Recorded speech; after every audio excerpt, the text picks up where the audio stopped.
is a presentation of Fox Sports. We are the Fox. We are the West. Your Rangers bring a nice winning streak back to Texas after the weekend's impressive sweep in Detroit. Equally impressive is the play of tonight's opponent, the Chicago White Sox. They've continued to play well since they swept the Rangers in April and hold the American League's best record. Tonight at Globe Life Park, the Rangers hope to continue their roll and cool down the white-hot Sox. Next on Fox Sports Southwest.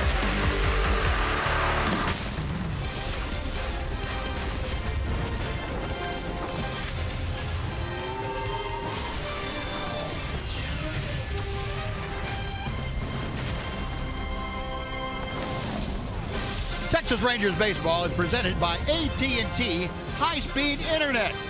It is a glorious night here at Globe Life Park in Arlington. Brilliant blue skies, sunshine, a light breeze blowing out of the southwest. The Rangers back in town, and they are riding a good streak. 3 straight. Tonight they try to wash the Sox here in Arlington. And welcome in, everyone, along with Tom Greaves, Steve Busby. Glad you could join us. Do you like that? Okay. Happy to be back with you. We're just kind of kidding around with each other. It's been a while, so we're back at it. Tonight, Tom, Rougned Odor has been nothing short of superlative for the Rangers. Yeah, he's an amazing young player, Buzz. He's in his 3rd major league season. He's only 22 years old. He's batting leadoff now. Not very often that a 22-year-old batting leadoff is also the leading home run hitter on the ball club, but he is with 6, second in RBIs. He's been really hot as a leadoff hitter in his last 10 games, hitting close to 400.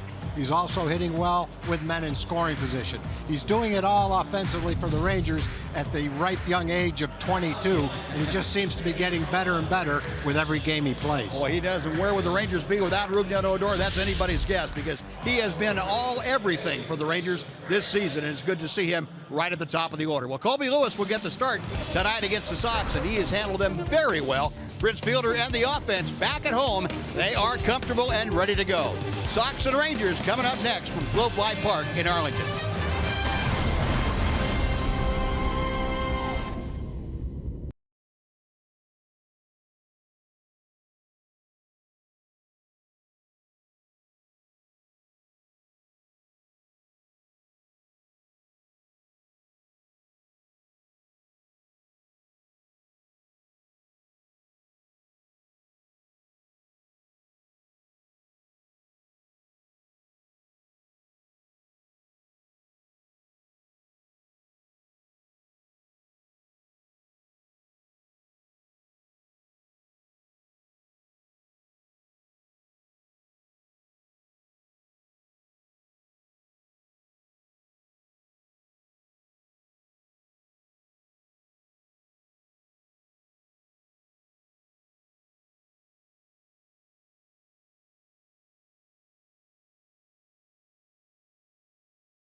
Texas Rangers baseball on Fox Sports Southwest is brought to you by your Texas Ford dealers. Visit your local Texas Ford dealer today for incredible deals and see why Ford is the best in Texas. By AT high-speed internet. Get a deal worth talking about. Get high-speed internet from AT&T. And by Southwest Airlines. Transparency, low fares, nothing to hide. The Rangers happy to be back home after a 4-3 road trip. Bridge fielder and Elvis Andrus. Elvis knocking him out. But now wait a minute here. Prince isn't dead yet. Will he come back? He is slowly coming back. There he is. There's Prince. Rangers taking the field. Fielder already. He is revived and ready to go. Let's head down to Emily Jones. It's a shame they don't have any fun on this team. One of the major reasons Bobby Wilson is thrilled to be back in the Rangers clubhouse. He talked about the comfort level he has with this team, not only from last season, but also throughout spring training. Said made the transition back to Texas from Detroit a relatively smooth one. I mean, it makes it a lot easier. You don't have to learn a whole new staff, and in a crash course, you get to jump back in and know what guys are capable of doing, which makes the transition a lot easier for sure. And this is a great place to be. This is a great clubhouse. These are great guys. I was really, really excited and looking forward to continue what we got going. And he is obviously off to a great start. That comfort level with this pitching staff is obvious. And then, of course, what he did at the plate, specifically last night, yesterday afternoon in Detroit, when he broke that ball game wide open, breaking that 2-2 tie with a grand slam in the 8th inning. Bobby Wilson, all smiles still today, guys. All right, Ann, thank you. Yeah, Bobby Wilson, he has done a job since he got back into the lineup. He's back there behind the plate again tonight. Tom's going to tell you about the White Sox lineup that will face the Rangers. There's their leadoff hitter, Adam Eaton. He's the right fielder. Jimmy Rollins is the shortstop. Jose Abreu, hot recently. At first base, Todd Frazier, tied for 7th in the American League with 8 home runs, is the cleanup hitter. Melky Cabrera is 5th. Brett Lowry is the second baseman, batting 6th. Albisael Garcia is the DH. Alex Avila, fresh off the disabled list, will catch him, bat 8th. Batting 9th is the center fielder, Austin Jackson. And on the hill for the Rangers tonight, facing that lineup, is the 36-year-old right-hander Colby Lewis. Colby making his 7th start of the year, 2-0 his record, 3.32 ERA at the opposition, hitting .274. But Colby, as we mentioned in our pregame remarks, has left the ball game in his 6 starts 4 times with an opportunity to win. And he's only gotten 2 wins out of that, so his 2-0 mark very easily could be higher than that. But he has fared well against the White Sox. He has not lost to them in his last 8 outings. He is 6-0 against Chicago. He and Desmond had to get some sunglasses out there. Not used to the time of day it is here in Arlington with that sun. All kinds of problems out there in the first inning. Excuse me, this time of night. And he found him a shady spot out there, so he's going to go without the glasses right now. It won't be that way for long, but as the summer goes on and on, it gets worse out there for the first inning of the game. And the Ranger left fielder never misses the sun. Sometimes if it's a fairly long half inning, the opposing left fielder might be okay, but the Ranger left fielder will always see the sun as the summer goes on in left field, right in his eyes. The Rangers did put some shading up there, as you can see, the canvas backdrop between the roof and the upper deck. That helps a lot. Eaton to straightaway center field, going back. Delino on the track, reaches up, makes the catch, and then the ball drops out. Eaton is going to continue on to third as Delino had it in his glove, banged into the padding, and the ball popped out for a triple. Batting second, shortstop, number 7, Jimmy. Well, Adam Eaton's only hit 1 home run this year, and right off the bat, he launched that ball 400 feet to the opposite field. So either that ball really carried or he's pretty strong. And Delino had the ball in his glove. He's got it under control as he goes near the wall, right in the middle of his glove, and then as the glove hits the wall, out comes the ball. No, that's too bad for the Rangers. Looked to be under control, but Delino couldn't quite hang on to it. So now with Eaton at third and nobody out, Jimmy Rollins Up there, here's a better look at it. See that ball just coming out after the impact. Rollins, a .230 hitter. Slow tapper, and Colby has only one play. That's the first. Down the line to score is Adam Eaton of the White Sox. Taken early, 1-0 lead. Jimmy Rollins with just his 5th RBI of the year. Colby, not much he could do once he gloved the ball. His momentum was carrying him to first. He could not stop and make a throw to home, so that will be an RBI groundout. You can see Eaton at third base. He is not going to go until he sees where the ball is and the position that Colby's in. Then he knows there's no play at the plate. But until he knew that for sure, he was staying at third base with Abreu coming up next. Abreu's been hot, and you don't want to be thrown out at the plate with your best RBI guy coming up with 1 out. So base is empty now. Jose Abreu, a .252 average, but he has 21 RBI. That's tops on the White Sox, tied with Todd Frazier for that top spot. Abreu down a little bit as far as the average is concerned, but he has really shown the ability over the last couple of years to pound the baseball. Odor behind second, throws him out, 2 gone.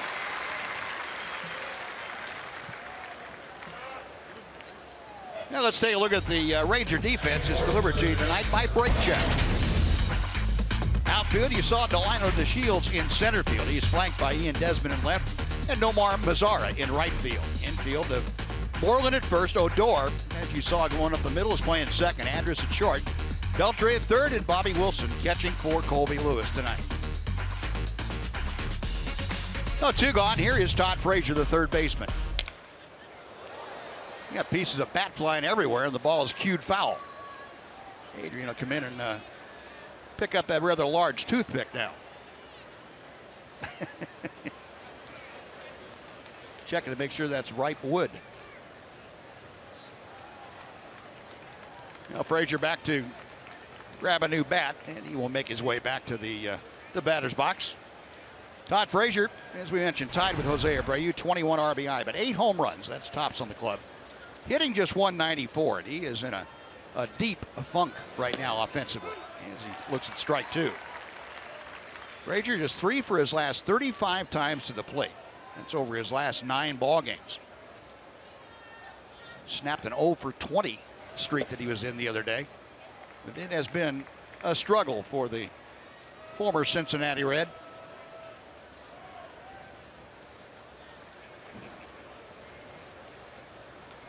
Colby's 1-2 pitch.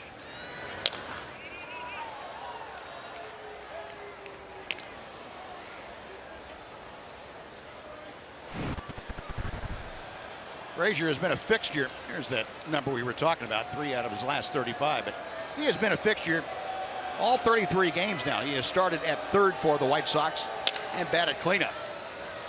Elvis gobbles that up, and that'll do it. But Adam Eaton with a leadoff triple scored on the ground out. The White Sox the early lead, 1-0 after a half inning with the Rangers coming up.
a run. Tom's going to tell you about the Southwest Airlines Rangers batting order. Rougned Odor is the leadoff hitter. He's seen his average go from 233 to 296 over the last couple of weeks.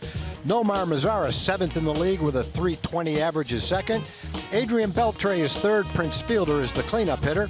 Ian Desmond will bat 5th in left field. Mitch Moreland is the first baseman. He'll hit 6th. Elvis Andrus bats 7th. Bobby Wilson, fresh off a grand slam and a game winner, he'll catch and bat 8th. And Delano DeShields bats 9th, and he's playing center field today. And that's a Ranger lineup that became very familiar to us all in Detroit as they started to bust loose on the road. They'd had trouble all year long, and all of a sudden in Detroit they got the bats going and scored big in different innings in each game. And a big part of that in the batter's box right now, Rougned Odor. Yoki Cabrera drifting back to his right. A 1 pitch, 1 away. And Miguel Gonzalez getting his second start of the year. The White Sox kind of having an audition for the 5th spot in their order. John Danks was released. So the White Sox trying to find somebody that can fill in there. A fastball slider pitcher. An occasional changeup. That changeup is a split-fingered fastball. It can be effective if he throws it very much. Rangers have handled him very well when he was with Baltimore. And look for the hitters to try and be aggressive, as was Rougned Odor in that first at bat. The 1 gone. Here's Nomar Mazara. Nomar at 320, which is good for 7th in the American League. 4 home runs, 11 driven in. And as far as rookies are concerned, he's leading just about every offensive category among rookies. 1-1. Mazara's 4th home run of the year was the one that was a back-to-back shot with Rougned Odor on Saturday against the Tigers.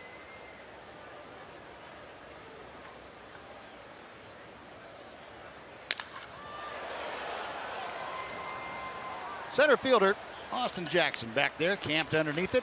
2 gone. And we'll take a look at the rest of the White Sox defense for you tonight. Saw Austin Jackson in center field. He is flanked by Cabrera in left, and over in right, Adam Eaton.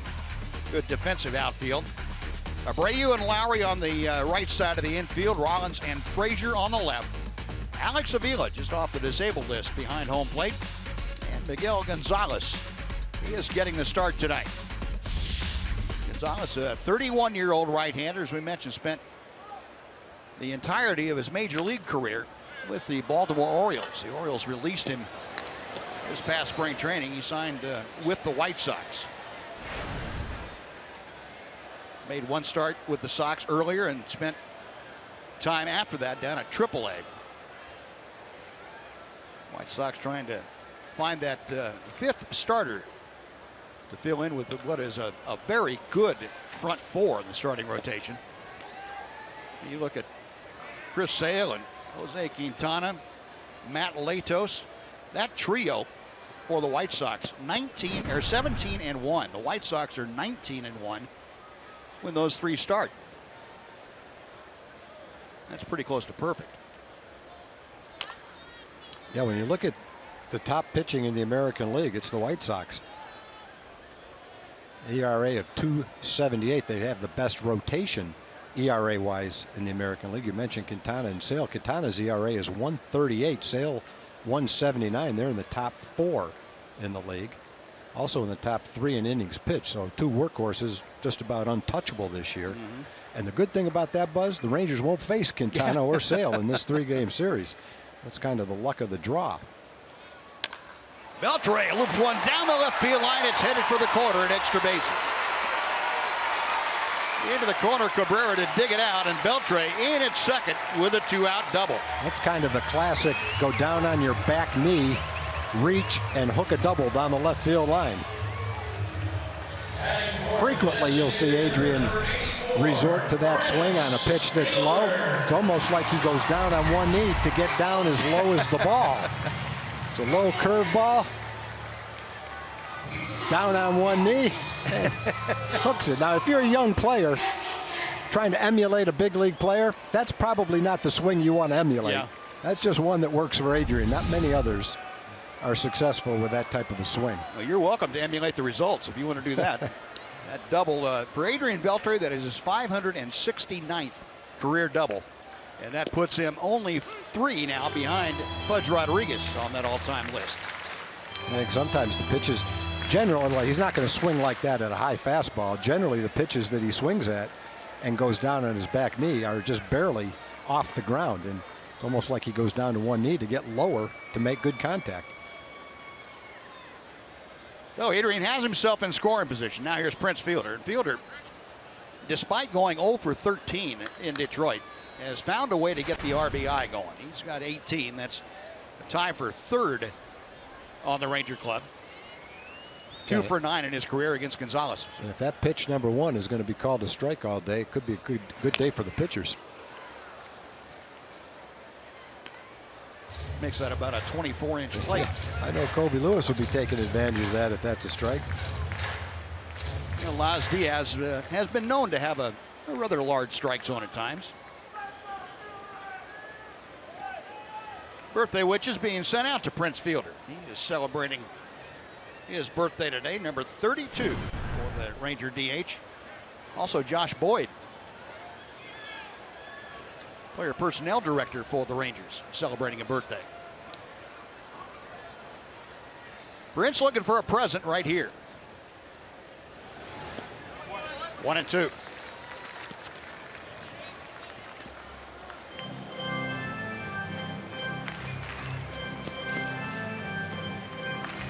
Fielder is 4 out of 29 in the just concluded road trip to Toronto and Detroit. Had a couple of doubles, drove in a run. And in his last 15 ball games, better part of 2.5 weeks, just a 175 mark.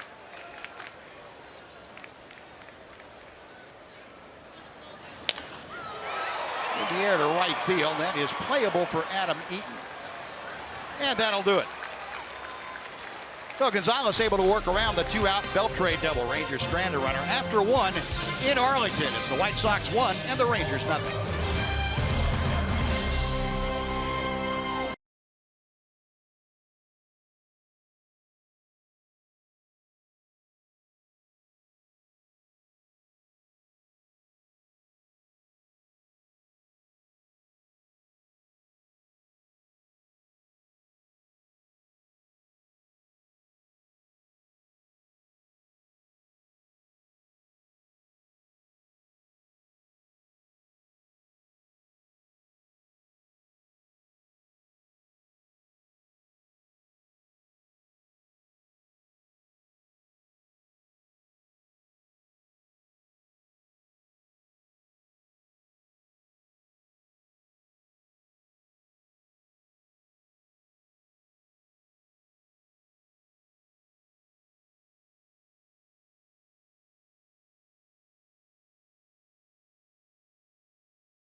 Their club back home after a week on the road.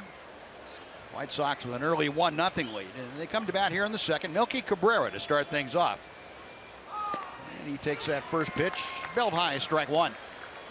Cabrera, best average on the White Sox team, that 305 mark. He has had his way with Colby, also a 375 career average in 16 at-bats. Cabrera, the switch hitter, better against right-handed pitching, so better swinging the bat left-handed. High in the air to right field. And Mazzara has this one gauged. One gone. And before Brett Lowry comes up, let's welcome in Jim Knox. All right, appreciate it, Buzz. Good to be back here with the Rangers at home. And we got the Trinity Valley fourth grade class out of Fort Worth enjoying today's game. Morgan, this is kind of, how many years in a row is this for you guys? 5 years. And you usually come with moms, right? Yes, sir. Your mom here today? Where is she? She's right there. All right. Oh, where is Mom? Oh, hello, Mom. There we go. You guys having a good time, right? Yes, and sir. You brought your glove? Let's see it. Oh, catcher's mitt out here in the outfield. That'll come in handy, Buzz. You go down there and warm up pitchers in between innings.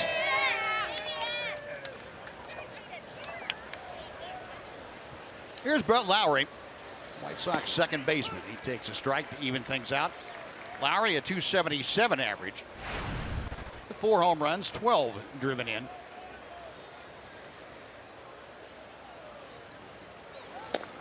The White Sox have played much better defense so far this year. Goes along with good pitching, I guess, than they have the last few years. Austin Jackson was a great addition in center field. Allowed Adam Eaton to play right field. And Lowry's been a good addition at second base. Played very solidly. He made that behind the back force out earlier in the season. Was on all the highlight films. Guy that can also play third base. But he's helped stabilize. You say have to be strong up the middle. Lowry at second base and Austin Jackson in center field have definitely strengthened the center of their defense. It's an interesting mouthpiece, Buzz. You don't see hitters wear that very often, but apparently he has trouble biting his lip. 3-2 the count. Leading the league in right arm tattoos, too. Yeah. Got him swinging. Right down the middle, threw it right by him. Colby's first strikeout of the night. 2 gone. Avisail Garcia now coming up. Yeah, Colby had a start a couple of starts ago where he didn't walk a batter, didn't strike out a batter. His last start, he only walked 1, so in his last 2 starts plus an inning and 2/3, he's only walked 1 batter, throwing a lot of strikes. Yeah, boy, he is, too. He's pumping in strike after strike. 2 away, Garcia handling the DH chores, and he has gotten on a hot streak. 9-game hitting streak as he lines the center. Going back to Shields, just by him to the wall. Into second base, Garcia. He will pull up there with a 2-out double. Looked like Delino had a pretty good line on it, and at the last second discovered it was by him. Yeah, the ball looks like it's carrying really well tonight. That ball Eaton hit carried 400 feet to left center field. This ball's a rope. Hardest ball for a center fielder. That line shot hit directly over his head. Couldn't tell exactly what happened. It must have been so far behind him he couldn't reach for it. So the second hit for the White Sox, they have both been for extra bases. Got Garcia at second now, and Alex Avila just off the disabled list. He spent 15 days on the DL, had a hamstring problem. He is back in there now, and he and Deoner Navarro, the 2 catchers that will handle things for Robin Ventura's club. Avila, the former Tiger, .214 average. Against Colby, though, he has stood out pretty well, a .389 career mark. 2 balls, no strikes. And you would think Colby, with first base open, would be rather circumspect in going after Avila, considering the career numbers he's had. Austin Jackson, a right-handed hitter in that on-deck circle.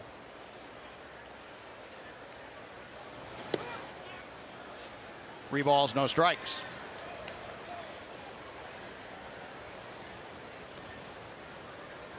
Garcia, as you can see at second, fills up a lot of ground just standing there. He's a big man. Yeah, when he was with Detroit, he looked like the younger brother, Miguel Cabrera. They have a lot of physical resemblance. 3-1. Yeah, even the same kind of batting style. Yeah, I think the younger Garcia definitely emulates him. Well, you could do a lot worse. You could find a lot worse role models. That's for sure. As a hitter. Yeah. 3 balls, 1 strike. And ball 4. Oh, Colby being a little bit careful, especially once he fell behind. First and second with 2 away. Jackson coming up. Ninth, the center fielder, number 10, Austin Jackson. Austin Jackson, the Denton Ryan product.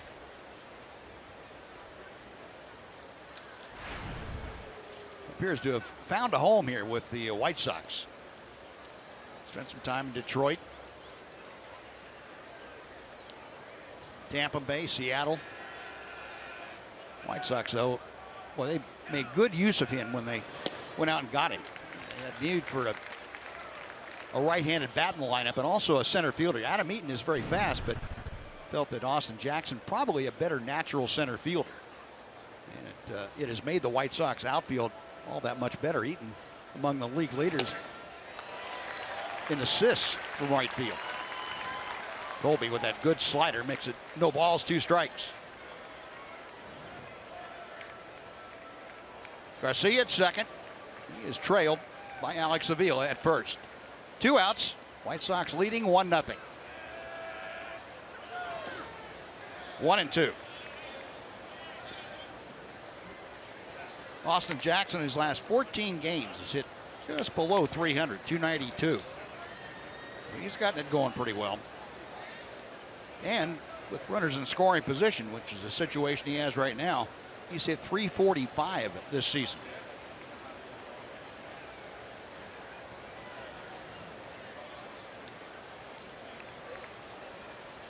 Colby back to the plate. Call, strike 3. Got the call on the high slider, and that'll do it. No runs a hit, 2 men are left. We finished 1.5 as the White Sox won. The Rangers nothing on Fox Sports Southwest.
Texas Rangers baseball on Fox Sports Southwest is brought to you by your Texas Ford dealers.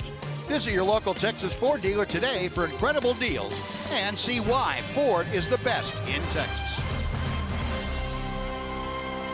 The Rangers come to bat here in the bottom of the second inning, trailing the White Sox 1-0, and Ian Desmond will start off. Mitch Moreland and Elvis Andrus to follow.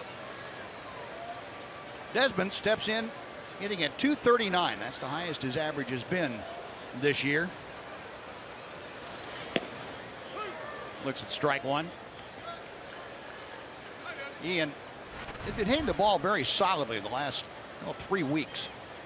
Hasn't had a lot fall in for him, but keep swinging the bat like that. That batting average is going to keep on going up. He's got a 4-game hitting streak. He's hit .333 in those 4 games.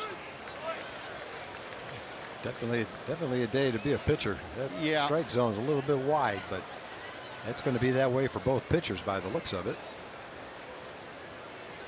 And both pitchers are the type of pitcher that can take advantage of that too. Yep. The 0-2.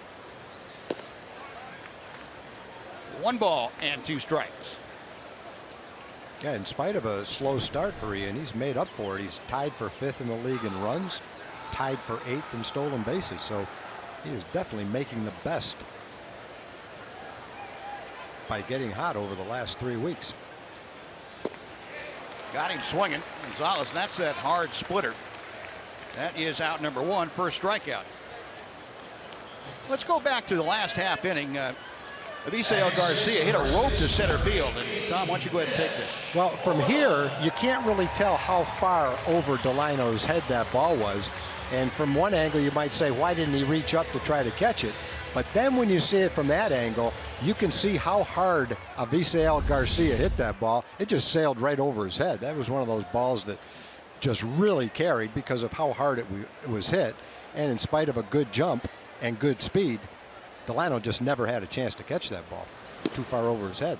Yeah, that's a case of a big man with good power hitting a ball right on the line. Yeah. And having it carry a lot further than what we could tell from up here. Yeah, it just kept going. Well, here's another big, strong guy, Mitch Moreland. 1 ball, 1 strike. Mitch, 260 with the average, 4 home runs, 15 driven in. He brings in a 5-game hitting streak and also a .385 career average against Miguel Gonzalez.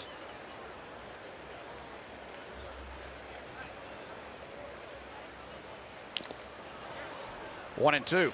You know, the Rangers broke out the long ball. They had been the only team without a 3 home run game, 3 or more home run game prior to Saturday. They decided that they'd shatter that, hit 5 of them. They got 2 more yesterday, including their first grand slam since back in 2014. They're the only team that had gone that long without a grand slam. So checking off all the boxes, things they had to accomplish, and they did.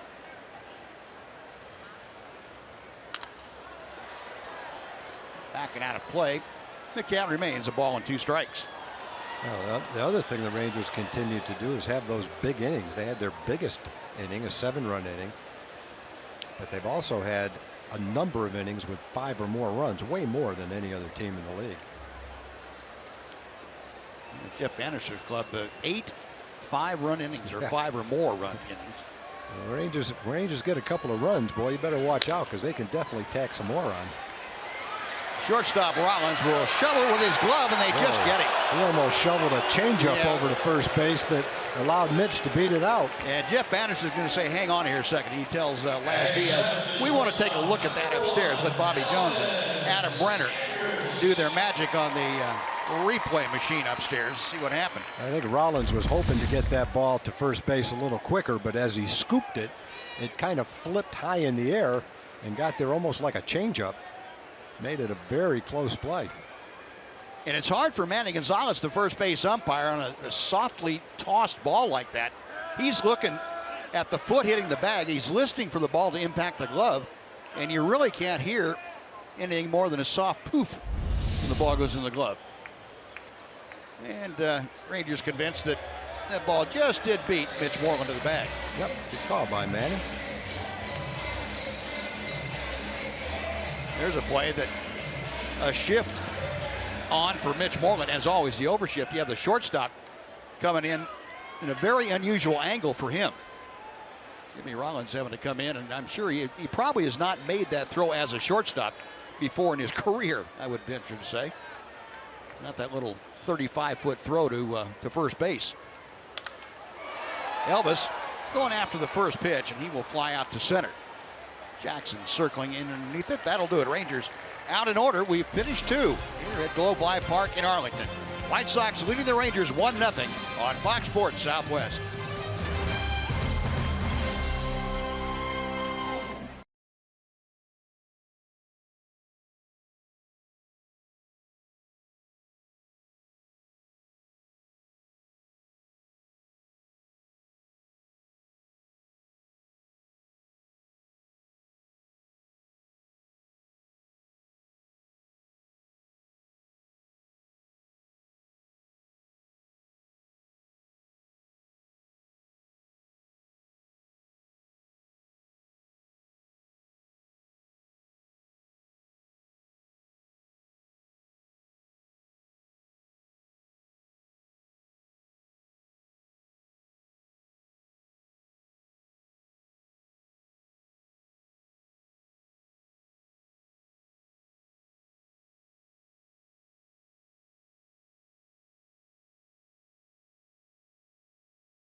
at Globe Life Park in Arlington. The Rangers trailing the White Sox by a score of 1-0, and a very special night here at the ballpark as dozens of breast cancer survivors and those still battling breast cancer were honored tonight. And the lady who threw out the first pitch in that game, and Rhonda, tell me how to pronounce your last name so I don't butcher. It's Ashenfelter, Rhonda Ashenfelter. Ashenfelter. I can't be held responsible for any names over 3 syllables, so that's why I wanted you to make sure. A beautiful night tonight. What does it mean to you to be chosen as the honorary Bat Girl? There are just no words I can put to this whole experience that I've had all day today and continuing for the end of the game. It is just amazing. I just love all the hospitality of everybody. The MLB, Texas Rangers, the jersey I've gotten, autographs. There's just no words to put to this whole experience. You were diagnosed with breast cancer in 2011, and you've gotten season tickets last year to start. And a big baseball and this team, a big part of continuing to battle this disease. I love the whole sport of the whole baseball. It's just like what I've been going through the past 5 years. There's a lot of ups, there's a lot of downs, but it doesn't matter. It's how you pick yourself up, and whatever's going to happen that day, you're just going to get yourself through it. How has it been for you and your family to share these experiences at the ballpark? Me and my husband have enjoyed every minute of it. We will continue to do this every year. Okay, let's take a look at the video from the first pitch. What did you think of your performance? Were you nervous? Absolutely was not nervous at all. Oh, good. Not at all. Where does that come from? That's a gift. When I first started working in retail, you couldn't get me to stand up and talk in front of people. It doesn't bother me at all now. I have a real good friend, Tony Hernandez, that he got picked to do a presentation with me. I literally got sick. Yeah. And after that, it's just like, I'm fine. And look at you now. And we understand you're having surgery tomorrow. Worked this whole thing around the surgery. Yes, ma'am. We will be praying for you and thinking of you and your family. And you did a beautiful job tonight. And we appreciate you being here. Thank you very much. It was a pleasure meeting you. Guys, we'll send it back up to you. Yeah, but make sure you give Rhonda our best from Tom and myself. That's tremendous. Really happy for her. Thank you. It's a pleasure to meet you. It is so funny, like, when we're here. 1-2 the count to Jimmy Rollins. Odor glides to his right. That is out number 2. So Rougned has handled both ground balls from Eaton, now Rollins. 2 gone for Jose Abreu. And first of all, let's send it over to Dana Larson for a Chevy game break.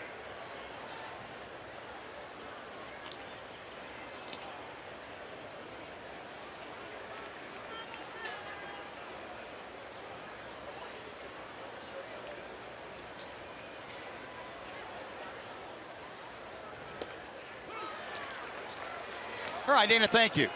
Largest contract ever given to a pitcher with Tommy John surgery. Really? $175 million. Pretty sure that's right. That's pretty good validation that Tommy John is working okay. Yeah, let's face it, there have been a whole lot of contracts over $175 million. So we're talking about a fairly small sample size. Good slider. Yep. Colby's got one going.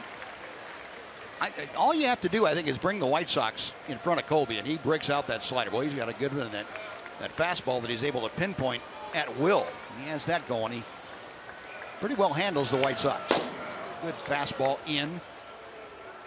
Still a ball on 2 strikes.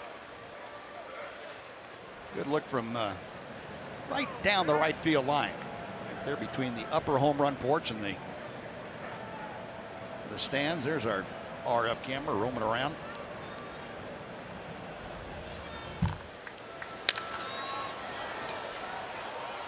Still 1-2. Yeah, that slider definitely makes you a little less aggressive on the fastball. Abreu's been late on the last couple of fastballs. You can't help have that slider in the back of your mind when you get 2 strikes. You know it's coming sooner or later. You hope you can fight off the fastball, lay off the bad slider, and hit it if it's a strike. This one popped up. Long run over for Odor. He's calling off Mitch Moreland.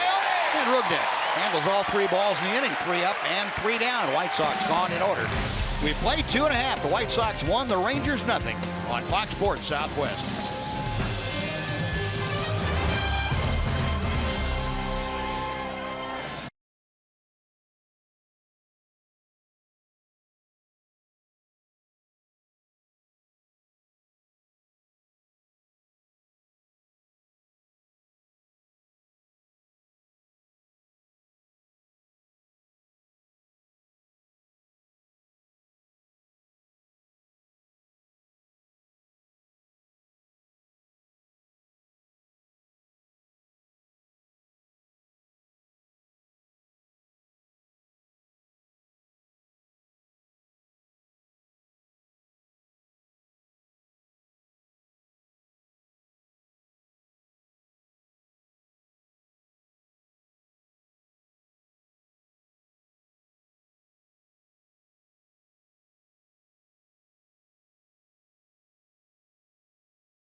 White Sox and Rangers, game 2. It's a 7:05 first pitch. The first 20,000 fans receive a Rangers AL West Champs tote bag.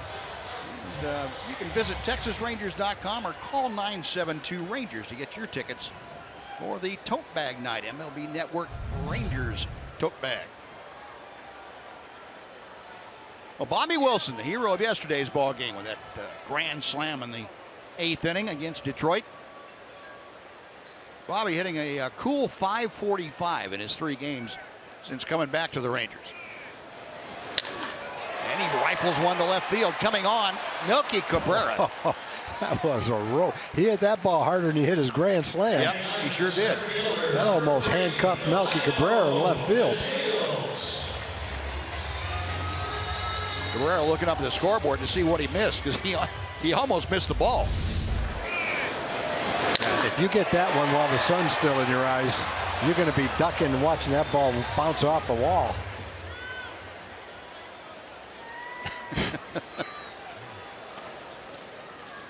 That's how, I mean, he's 300 feet away out in left field, ducking like he's playing shortstop. That's how hard Bobby hit that ball. Well, one very hard out. Here's Delino to Shields.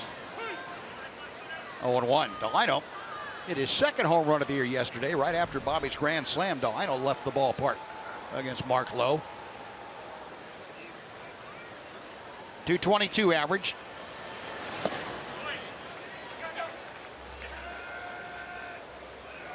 Delino 3 out of 18 on the trip.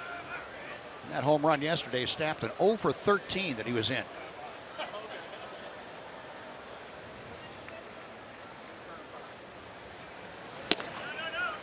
Two and 1. Yeah, Delino showing a little more discipline, getting back into his game. Facing Miguel Gonzalez, 6 balls and 20 strikes tonight. So he is filling up the strike zone. That's what the White Sox wanted to see out of him. It's kind of, as we mentioned, an audition for the number 5 spot. He flags down that hot shot and throws out Delino. So no luck there. Delino hit it hard.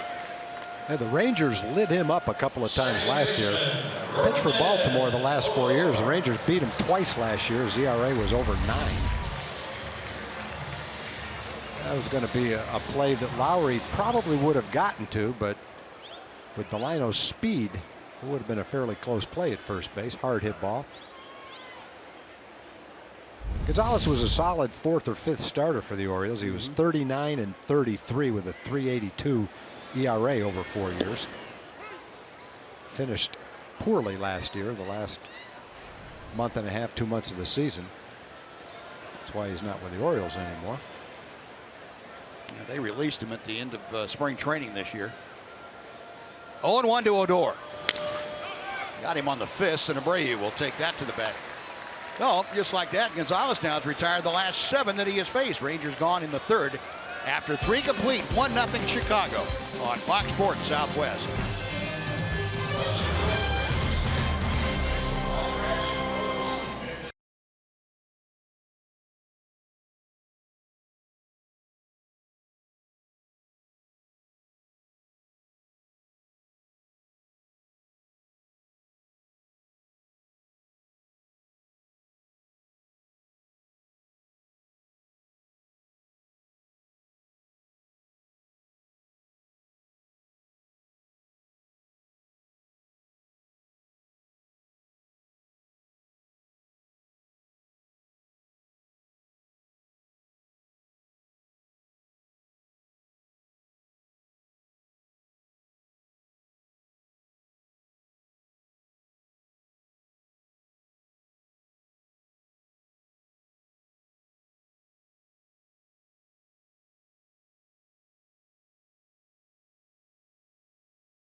Well, here's tonight's greater coverage of baseball, brought to you by T-Mobile.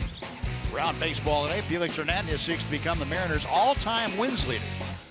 He's currently tied with Jamie Moyer, and Felix gets the ball tonight. Andrelton Simmons needs surgery. Had a torn ligament in his left thumb. He'll be out the better part of 8 weeks. And David Ortiz, 2 more home runs yesterday against the Yankees. He's second all-time on the Red Sox home run list, 454. Trailing only the splendid splinter. That would be Ted Williams. Our steel pitch tracker showing you the location of the pitches to Todd Frazier as he starts things off here in the top of the 4th inning. Frazier ground ball to short his first time. Colby Lewis has given up 2 hits. The 1 run back in the 1st inning, a triple and then a ground out. Got the White Sox on the board, and he gets a strikeout as he goes upstairs against Todd Frazier. 3 punch-outs now for Colby. Bobby Wilson put his glove up there, and Colby hit the glove. Good plan. They knew that he was set up for this pitch. See Bobby signal for the ball up there. Colby puts it right where he wanted it. And Frazier swung and missed at it. And for the younger pitchers, if you think you have to throw 95 to throw it by somebody, is watch Colby. He can throw it by some pretty good hitters because of that slider and the curveball combination. He gets them thinking one way, and the sequence of pitches, all that important. Melky Cabrera fly to right his first time. There's the curveball. It catches the outside corner, 0-2. Milky didn't think so. Yeah, he's looking at the umpire. Those pitches actually did catch the corner. Those things are definitely strikes today.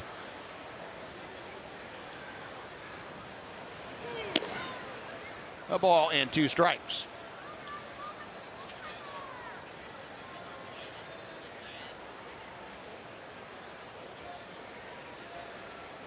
Colby now back to the plate. Well hit to left field, but Ian Desmond right there. 2 gone. Well, with 2 away, let's take a look at our Kubota power stats tonight, talking about Colby Lewis against these White Sox. 6-0 with a 1.25 ERA, and the White Sox have hit a robust 236 off him. 8 walks, 41 strikeouts, 2 complete games in his last 7 starts. Colby's had a couple of shutouts. Those 2 complete games were shutouts in Chicago a year apart.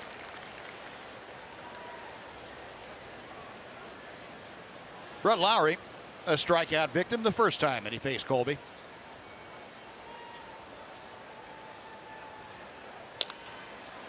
Slowly hit. Elvis plays the big hop. And that'll do it. Nice inning for Colby. A strikeout, a line out, and a ground out. 1, 2, 3 and out are the White Sox. 3.5 in the books. White Sox 1, Rangers 0 on Fox Sports Southwest.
Northbound for the Rangers. Section 9 becomes Hamels Heroes. Everybody purchasing a ticket at Hamels Heroes section gets a t-shirt and a K card. You can visit TexasRangers.com/Hamels. Get your tickets there for this Wednesday. Cole takes on the Chicago White Sox. He'll be on the mound for that 105 first pitch. No, Rangers down by a run.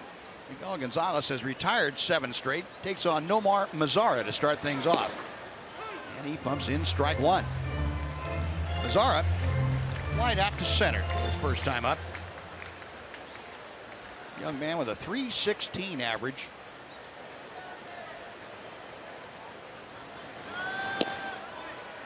There's that splitter. And Gonzalez has it going pretty well right now.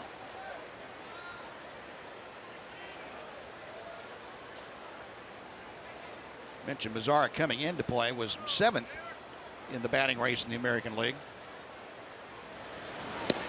He's hit safely in 14 of his last 16 ball games.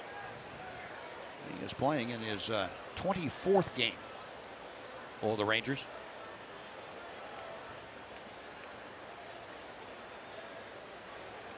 Now the 1-2 pitch. Got him swinging. Two similar pitchers.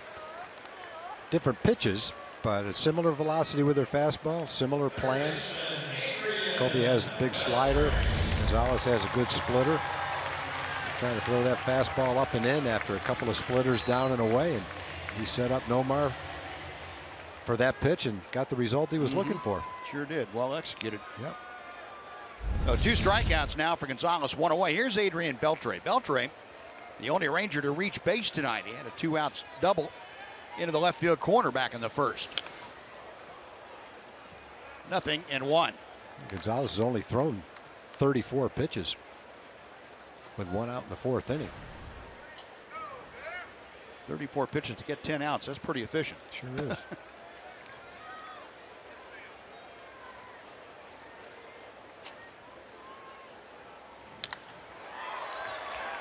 To right field. Carrying out to Adam Eaton. There's out number 2.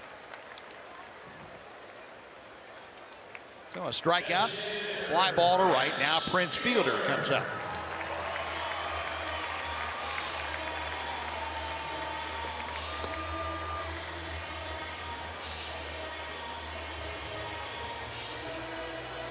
Fielder got underneath one and fly to right field his first time up there.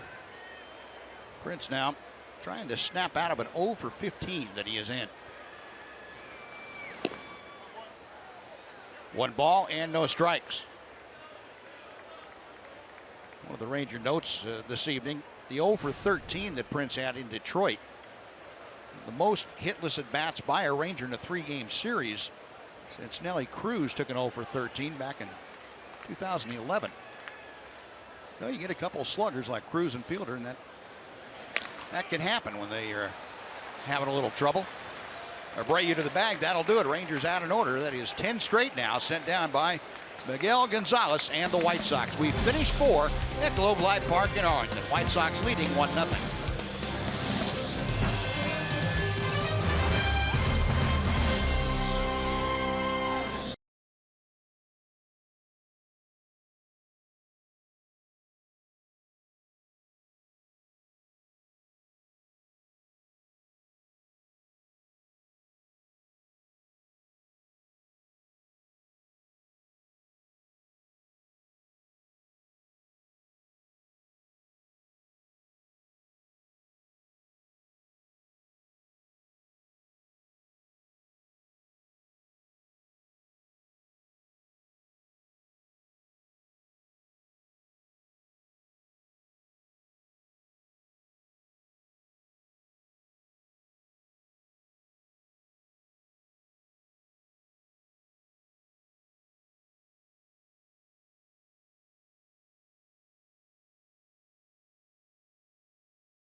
Texas Rangers baseball on Fox Sports Southwest is brought to you by Southwest Airlines. Transparency, low fares, nothing to hide. And by Mazda. In every car we make, you'll see why driving matters. Now, Colby Lewis back to the hill. Top of the 5th inning, the bottom third of the order for the White Sox. Oh, boy, that ball off the side of the mound, that just ate Rougned Odor up. Tell you what, Garcia's hit 2 of the harder balls hit to center field on a line. That thing was a 99 to 110 mile an hour skimmer off the side of the mound. That's one you just take a stab at and hope you get lucky and catch it. Thing skips off the front of the mound and then bounces in front of it. It's one thing if you can catch that ball in the air, it's not that hard. But when it bounces right here, there's no telling what's going to happen with that ball. Exactly. Rougned went to the backhand, thought he was going to have a pretty easy one, and even though it was hit hard, had no chance once that skipped off the side of the mound. Well, here's Alex Avila. Taps that pitch foul for strike 1. Avila drew a walk his first time up. White Sox now with 3 hits against Colby tonight.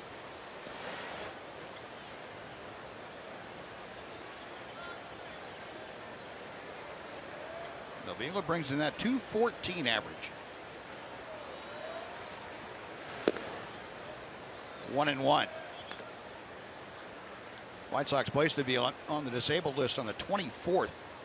Had that strained right hamstring. Came back and played 3 games on a rehab assignment down at AAA Charlotte before being activated today. Odor goes to second. Back to Moreland, not in time. That would have been some kind of double play if they turned that. Had people flopping all over the place, and he almost did turn it. How did Mitch get back up and get to the bag in time? Well, that was fairly slowly hit ball. Rougned had a long throw for a double play. Generally, it's a much shorter throw. Has to do a 360, makes a perfectly accurate throw to Elvis, who guns it back to first. It's not a double play, but pretty nicely done. Watch Mitch. Here's how he did it, Buzz. Well, we didn't quite see it, but he's lying flat on his face. Yeah. And there he is to catch the ball, so somehow he got back there. Oh, all right, one away. Here's Austin Jackson. He ropes that one to right center. That's down for a hit. Avila stops at second. Well, first and second now with just 1 out. Back to the top of the order from Adam Eaton.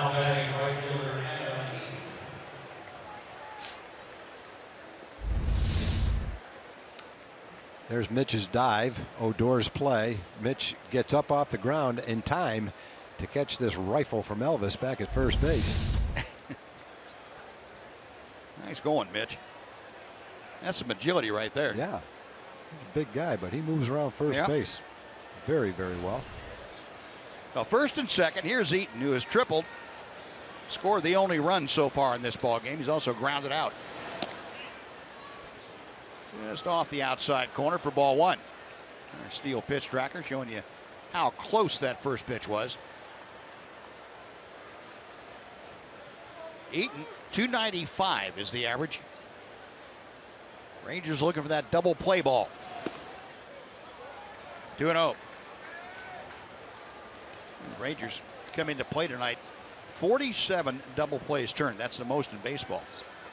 Had a couple of errors over the weekend, so they dropped to second in the American League in fielding, but having a great year. Only 12 errors for the Rangers. This could be the double play ball. Elvis turns it to Moreland. 4-6-3, hello. That takes care of the White Sox. No runs, 2 hits, 1 left. We're halfway through the ball game. The White Sox still on top of the Rangers, 1-0.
concert. This year, it's going to take place on Saturday. That follows the game against the Blue Jays. For the Rangers, come on out to Globe Life Park and see Cody Johnson, presented by Budweiser. Tickets and passes to watch the show from the field are available at texasrangers.com/concerts. And don't forget to wear your red out to the ballpark. It's red out the ballpark this weekend against the Blue Jays. Well, here's Ian Desmond leading off the Ranger 5th inning. First ball swinging, and Todd Frazier takes care of that. Oh, one pitch, one away. And that is 11 straight. Sent down now by Miguel Gonzalez.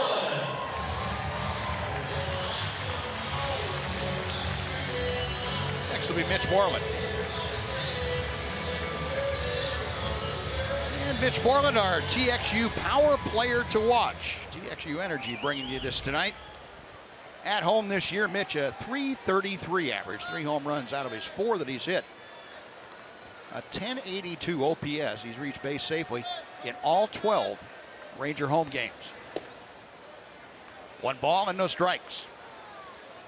Mitch, a ground ball to short, his first time. Actually rolled it out midway between first and second, but the shortstop Rollins, who is in part as part of that overshift, well on the first base side of second. 2 balls, no strikes. A good look at the overshift with Todd Frazier. Now he's moving back into a normal shortstop position. He's the third baseman. Second baseman Brett Lowry well out there in right field playing the rover. 3-0. Well, Mitch trying to break that string of 11 straight retired. He's trying to get aboard with 1 out here in the 5th inning. Elvis Andrus, the Rangers shortstop, will follow.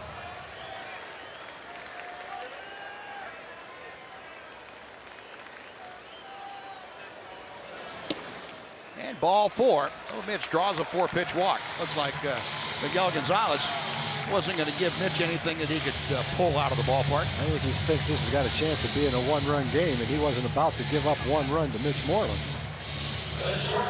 Take his chances with the bottom of the lineup. Let's see how it works for him. Well, the Rangers have their first base runner since the first inning. And it brings up Elvis, who skied to center field his first time.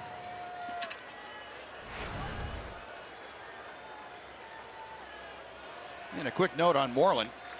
He has been getting on base at a rather prolific pace.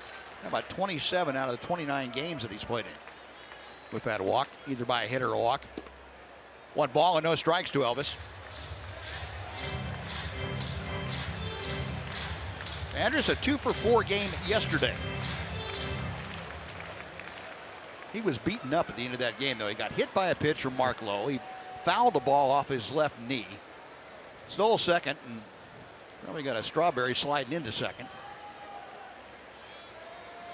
1-0 pitch.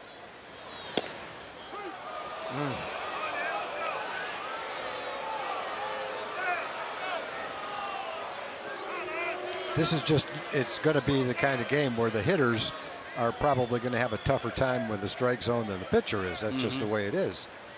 But that's a perfect pitch. It's right at the bottom of the strike zone, and it's touching the corner. No hitter will ever think that's a strike, but no pitcher is going to be ashamed to take it either. Yeah. I think I should not ashamed to take anything, right, Buzz? No, like if you throw a pitch at 6 inches outside and a guy calls it a strike, are you ashamed to take it? No, I'm not that proud. You figure you more than made up with it with strikes that weren't called.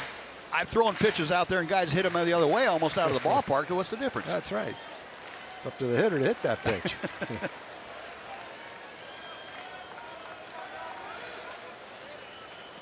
Hang a slider. Nobody's ashamed to hit that out of the ballpark. So. No, they're not. And that's high and outside. So 3 balls and a strike now. Elvis sitting in the catbird seat in this at bat. 1 on, 1 out. Bobby Wilson, the Ranger catcher, is following Elvis. Yeah, 1 pitch, 1 out to start the 5th. Pitch very carefully and walk Mitch. Now he's having a hard time throwing a strike to Elvis. Pretty good size gap on the right side. Jose Abreu holding Mitch on. And the second baseman Lowry shaded slightly toward the middle of double play depth. Foul back, and the count is now full. A guy like Elvis, that's going to look pretty inviting. Elvis was able to shoot one through the hole for the first Ranger hit yesterday off Justin Verlander. Verlander only gave up 2 hits, and they happened to be back-to-back, but the Rangers, unfortunately, couldn't do anything in the early going against him. 7 shutout innings, and then the Rangers let the horses out of the barn in the 8th. 3-2 with 1 out. There goes Moreland. The pitch foul back. That's a pitch that Elvis probably wouldn't have swung at had the second pitch not been called a strike, almost in that same area. That would have been ball 4. I don't think that pitch would have been called a strike, but if you're Elvis, and you see that pitch at 90 miles an hour sinking down and in, you're not taking any chances. Yeah, that's a good point, and that is very close to that second pitch. Thanks to Steele for that visual on where those pitches were. So we'll reload it and try it again. 3-2 with 1 out. Gonzalez, a long look into Avila. Payoff pitch is on the way. Moreland again moving, and again the pitch tap foul. Now Mitch getting his wind sprints in. Headed back to first base, looking across the diamond at Spike Owen, who's flashing the signs out. Yeah, Jeff Bannister putting the pressure on Elvis right here. Take ball 4 or make some contact. Yep. He's going to have Mitch running to try to stay out of a double play, get a head start on a base hit. With the idea, it's going to be up to Elvis to make some contact. Does that make you expand your zone or be a little more aware of the pitch? I think tonight, as a hitter, you probably are going to have to expand your zone because, you know, Las Diaz has a little bit wider zone than normal, so I think you almost have to expand your zone. And there's ball 4. Moreland again running. Elvis taking that down low. There are 2 on with 1 out, and Bobby Wilson coming up. But with a guy running and with a fairly wide zone, I think definitely it puts pressure on you to make some contact because you know you might have to expand the zone. That one was a little bit too low, and Elvis did a nice job of laying off it. Robin Ventura, you saw taking a real close look at what's happening here in the 5th inning. The first 2 walks of the game issued by Miguel Gonzalez have come back-to-back in this inning with 1 out. And now Bobby Wilson, who hit a bullet out to left field his first time. I think all you can say right now is Rangers got the guy they want up there. Exactly. Bobby with that first grand slam of his career yesterday in Detroit. Set off that Ranger 7-run 8th inning. Also got the Ranger dugout going crazy. And our AT&T high-speed replay, we will go back to yesterday. Mark Lowe served up a slider. Bobby Wilson left the ballpark. A grand salami. And watch this. What a celebration that is. Nobody happier than Bobby Wilson. Hooting and hollering and enjoying that.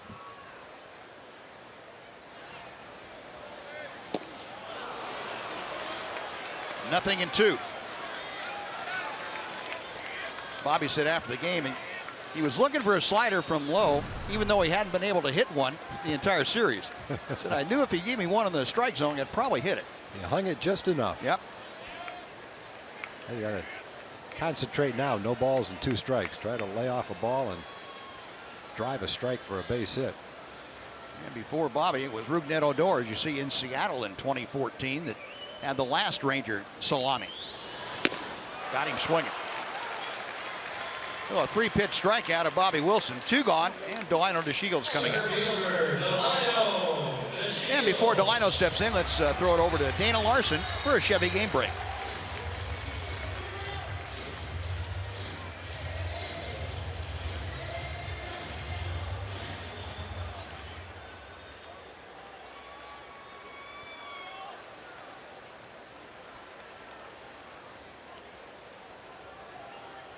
Thanks, Dana.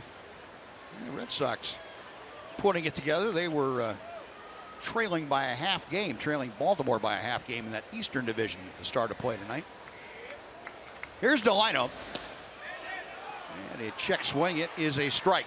Delino Hit a one-hop shot back to the mound that was flagged down by Gonzalez his first time.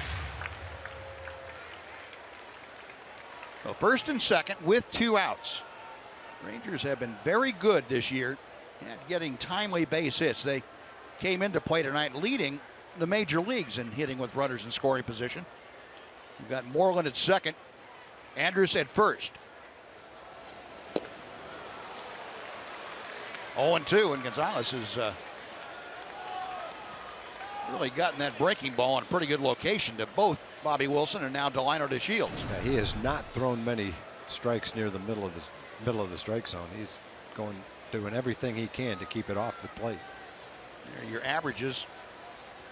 American League with runners in scoring position. Rangers at 303 coming into tonight. Baltimore at second. Moreland being trailed by Andrus. A 1-0 Chicago lead. 0-2 the count.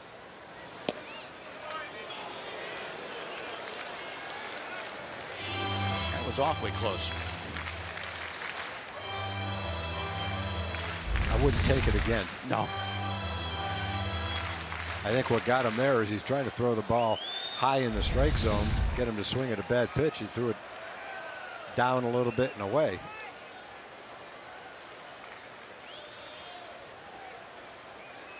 Avila flashing the signs out. And now time called momentarily.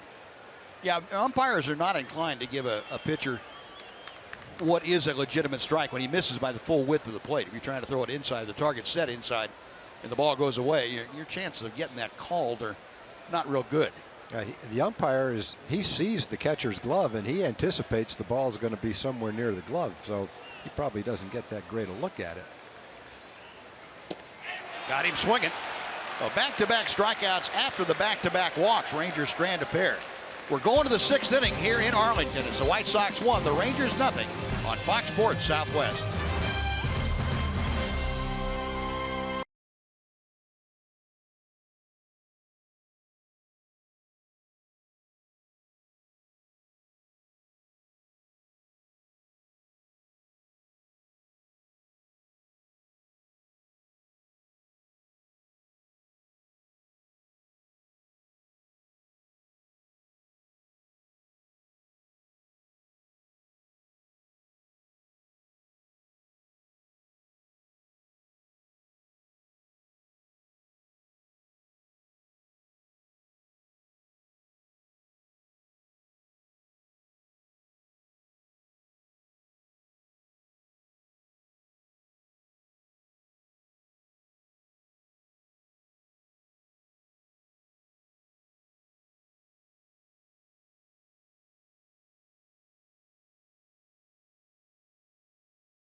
Are teaming up to bring you savings at the ballpark this season. Just bring a Dr. Pepper can to the box office, or you can use the online coupon code Dr. Pepper and receive savings of up to 29% on most Sunday through Thursday games. Visit TexasRangers.com/specials. Get your tickets for Tuesday and Wednesday's games against the White Sox. Well, still a 1-0 White Sox lead. Colby Lewis back to the hill for the 6th inning. Jimmy Rollins, who is 0 for 2 but has the only RBI of the game, takes outside. It's 2 balls and no strikes. It'll be Rollins, Abreu, and Frazier.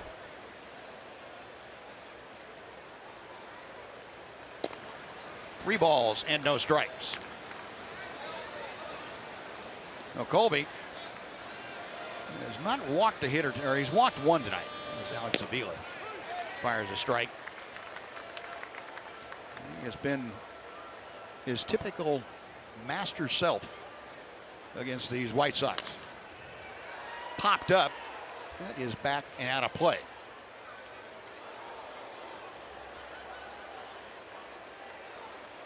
So the count is full. Rollins hitting second, leading off the inning. Jose Abreu will follow. Payoff pitch. This one popped up out behind second. Elvis calling everybody off.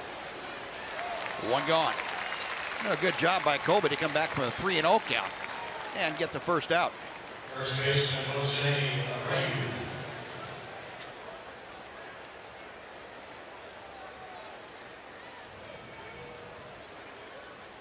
Elvis trying to explain things to Adrien Beltre as he was coming back in. Elvis and Delano de Shields had a little discussion out there about whose territory that was, and Beltre was being traffic cop. Abreu, a swinging strike one. He has grounded out and fouled out tonight. White Sox just 4 base hits. A couple of singles, a double, and a triple against Colby. Abreu just waving at that pitch. Yeah, he's a good hitter too. His first 2 years in the big leagues, he hit .317 with 36 home runs. Next year he hit .290 with 30 home runs. So this guy's a power hitter, drives the ball to all fields, and he's a good hitter too. And in case you want to lean out to hit the slider, we're just going to make sure you don't go too far out there with that one. That is one thing that Colby does extremely well, and that's protect his slider. He will not let a hitter go out there and take that slider away from him. Got him on the fist again, and not that he's trying to hit somebody.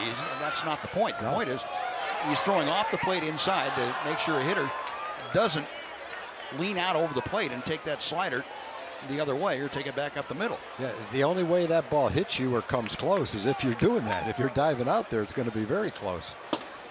Somehow he got a piece of that one. That would be 8 inches outside. More than that, maybe. He got to have long arms and a long bat to how do he that. Touched that ball.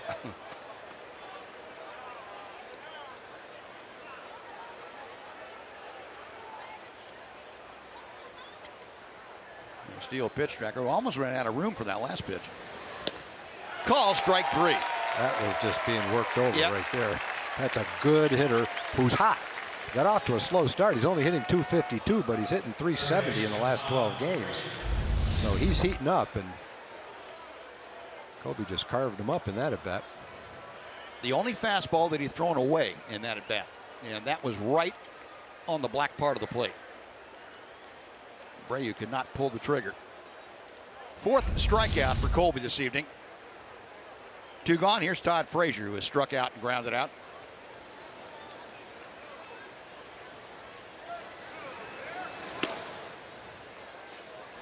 One ball and no strikes. Frazier now with the average down to 190.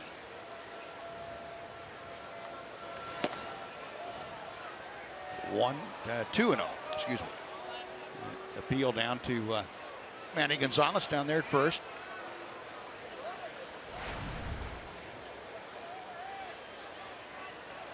Now, even though Frazier hitting only 190, you got to be careful. This guy has some serious power. You get behind him. He was looking for a fastball there. And Colby came with a slider.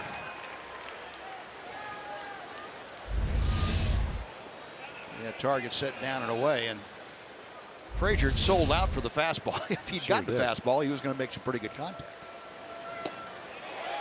Couldn't hold up again, and Frazier angrily chastising himself.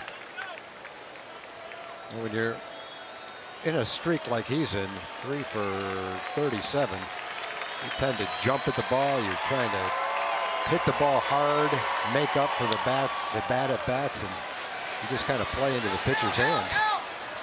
And after those 2 sliders, that's pretty much what we've been talking about this inning, Buzz. Fastball in, you just no way you're going to be able to pull the trigger on that and get the good part of the bat on it. He's getting ready to launch that ball. Bob grabbed it. Well, and you get to the point too, I would think, Tom, where you've seen the slider away, so you're telling yourself, don't swing at the pitch away if it's starting on the outside corner. It's going to be a slider off the plate. That's when you get the fastball that catches. Yeah, ask Abreu about that. Yeah. This ball hit well down the left field line. If it's fair, it is trouble, and that ball is gone.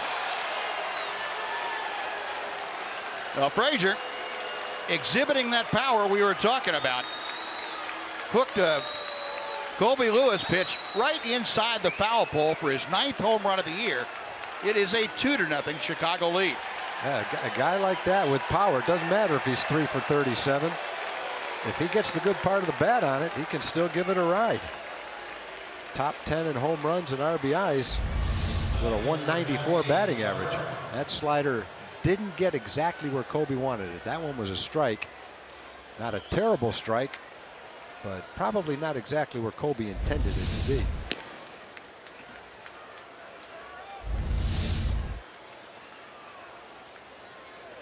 Colby and all the Rangers hoping that ball would hook foul, and it just wouldn't do it. So, a 2-0 Chicago lead, and Melky Cabrera, who is 0 for 2, steps in, and Frazier, his 9th home run of the year, 22nd RBI for the third baseman. 2-1.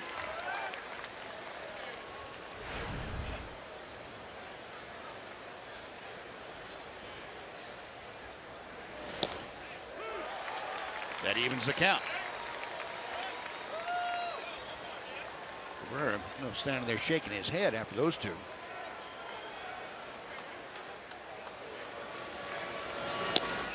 Call strike 3. And Cabrera complaining to Laz Diaz, and he's gone. So that's enough. I don't want any more out of you. You go watch the rest of the ball game upstairs. Todd Frazier, though, with a home run, 2-0 Chicago.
It's time now for the Sonic Slam Inning, brought to you by Sonic. Tonight's jackpot is worth $2,800 and dinner for two at Sonic Drive-In. If a Ranger hits a home run during this inning, Mike Parisi from Fort Worth will win $2,800. And if a Ranger hits a grand slam this inning, Mike is going to take home $25,000. You can register at any participating Sonic restaurant. Well, a new left fielder, Jerry Sands, has come into the ball game. Melky Cabrera asked for the rest of the night off, and Laz Diaz complied. And this was the discussion they had just prior. I said, come on. And whatever he said it pretty calmly. Yep, he did. He said the magic words, whatever they were. If we knew, we probably couldn't repeat them, though. No, probably not. Oh, it could have been something like punch a hole in that mask, or who knows. You see that with your one good eye? Odor, a drive, deep right field. It is on its way. Goodbye.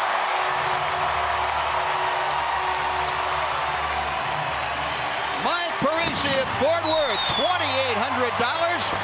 And Rougned Odor, home run number 7. Well, he got him the last time up with a fastball in. He jammed him on a little ground ball to first base. He tried to come in there again, and this time the ball got out of here a lot quicker than it came to home plate.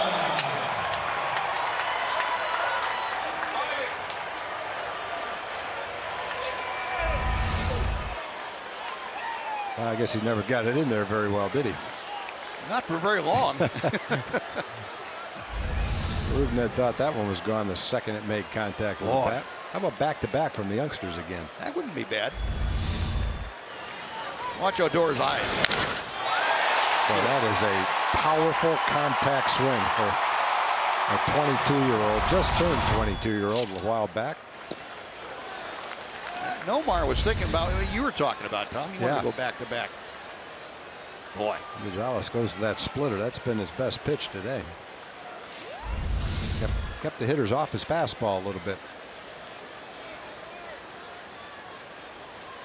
1 ball and 1 strike. Now, Gonzalez is the kind of pitcher that, here's how fast that ball got out of here, that can give the Rangers problems. I don't have the statistics to back it up, but when you look at guys like Marco Estrada, Doug Fister, Iwakuma, Jared Weaver, all those pitchers without the big fastballs but a good assortment of off-speed pitches have at times this year given the Rangers some problems. You know, Mazzari hit that as hard as he possibly could, but Brett Lowry playing in an overshift into the hole to make the catch for out number 1. Yeah, a guy that can change speeds and change location, and is tough when he gets ahead. At least tonight he has been tough when he gotten ahead because of that splitter that he throws. Yeah. And it's not, these guys are pretty good pitchers. It's not that they can't beat other teams, but I think the Rangers, if they had their choice, would prefer to face a different type of pitcher than those guys. Beltre a towering pop-up.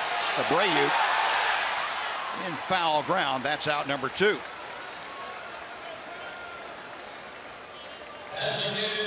So Adrien 1 for 3 as he heads back to the Ranger dugout. And Prince Fielder coming up. Prince 0 for 2 tonight. He is looking for a tying home run here, and Prince has been in a bit of a drought. Been 18 games since his last home run. That was back on April the 19th. Be a perfect time for his 3rd of the year. Hey, Gonzalez has only thrown 64 pitches in this game. Very low amount for 2 outs in the 6th inning. But the White Sox, we talked about their starting pitching being the best in the American League. Their bullpen is the best in baseball as far as tough to hit and ERA goes. And when they get someone up, it's not a surprise that Zach Duke, he's pitched in 18 games. Well, Prince didn't hit it out of the ballpark, but he smoked it right back up the middle for a base hit.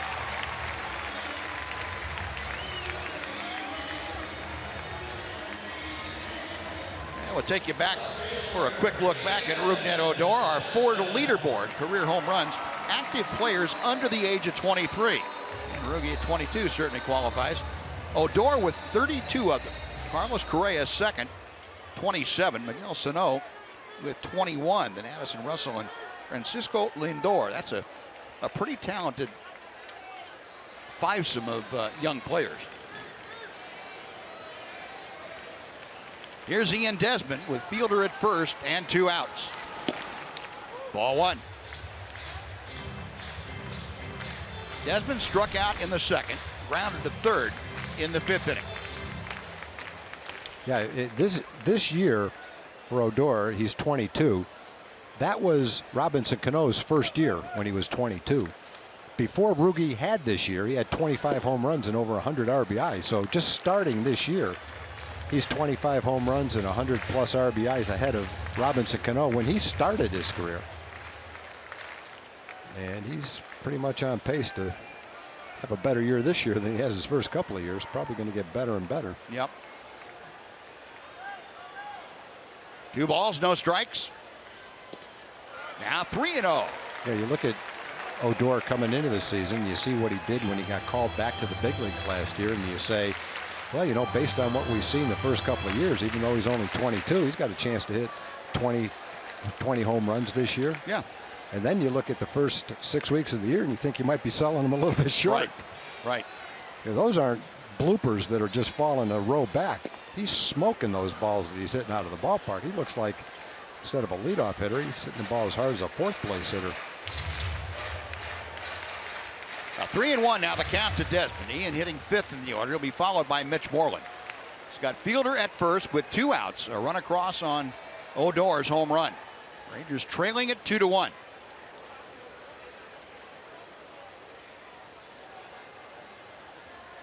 Gonzalez, a belt high set. But Ian was trying to turn this game around with that swing. Yeah, he had the swing and he had the pitch to do it. He just didn't make the contact he was shooting for.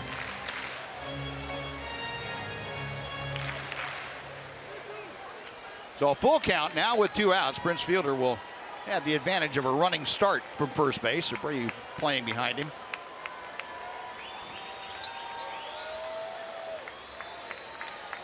Gonzalez has the sign he wants. Desmond waiting. Outside and low, ball 4. And there are 2 aboard for Mitch Moreland. And that may be it for Miguel Gonzalez. Here's Robin Ventura making the slow walk out to the mound. So Gonzalez 72 pitches into the outing tonight. His first run allowed was the home run by Odor, and then he got 2 outs before giving up the Fielder single and the walk to Desmond. And that is indeed going to do it for Miguel Gonzalez. So Zach Duke, the left-hander, being summoned. He will come in to face Mitch Moreland. The tying run at second base for the Rangers here in the 6th inning. Pitching change underway at Globe Life Park. We'll take a timeout. We're back right after this on Fox Sports Southwest.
Red, green, and blue dots from the Texas Rangers dot race. Now this season, collect all 3 dots in a limited edition bobblehead series presented by Nitto Tires.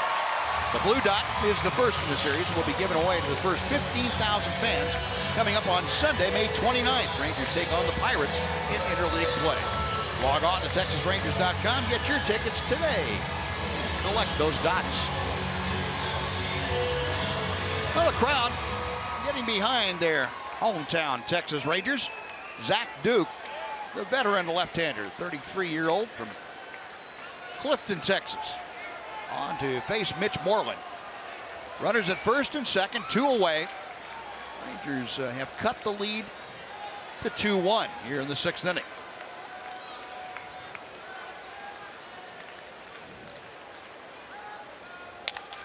And Moreland, a broken bat roller. Lowry on to first. Zook comes in and throws 1 pitch, and Moreland grounds out. That ends the Ranger threat. But Rougned Odor gets the Rangers on the board, his 7th home run of the year, leading off the 6th inning. A run on 2 hits and 2 left. After 6, 2-1 Chicago.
Our 4th game summary this evening all started in the 1st inning for the White Sox.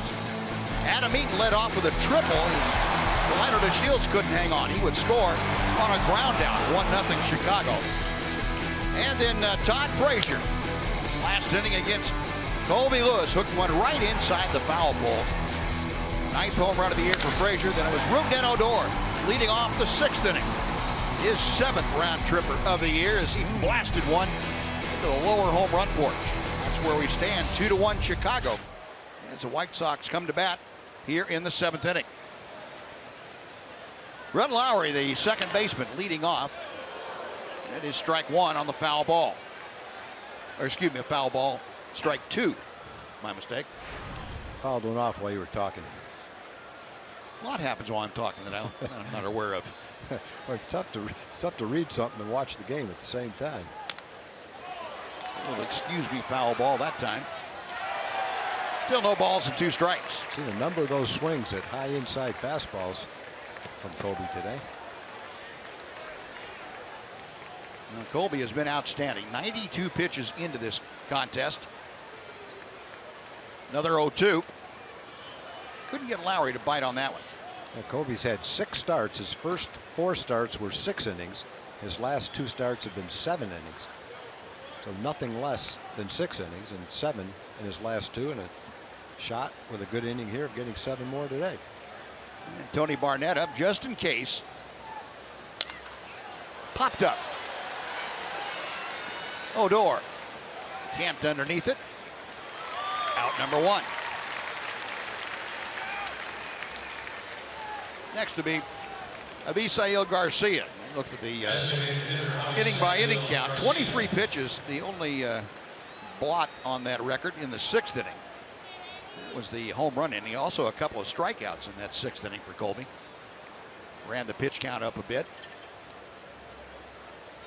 But again, another masterful job here tonight by the veteran right-hander.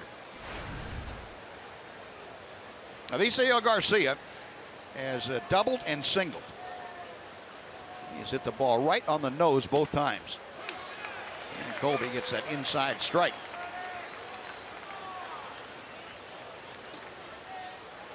Garcia, 274 season average as he stands in. When that average shooting up. Elvis, a 360 and a strike. 2 gone. Now, Colby, after those 2 ropes that Garcia hit on pitches out over the plate, said, "Not this time, big guy." He came inside with a fastball and jammed it.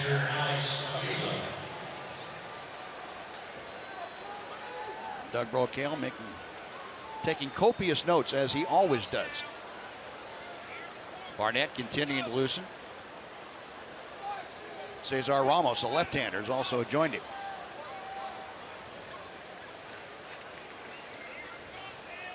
Avila has walked and reached on a fielder's choice.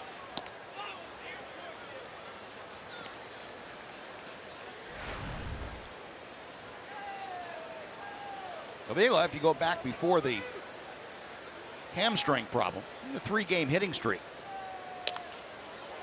That's not going to advance it. Hitters not too happy with that.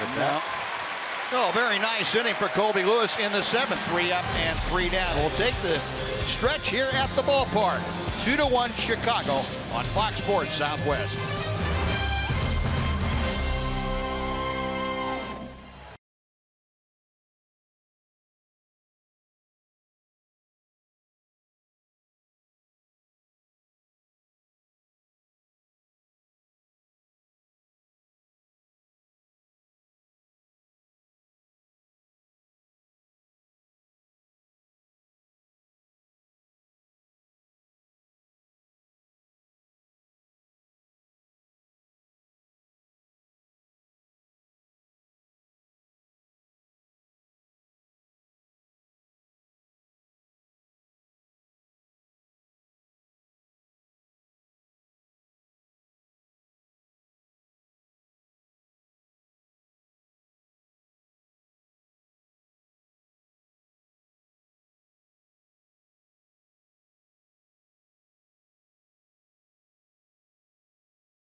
Sox leading the Rangers, bottom of the 7th inning coming up.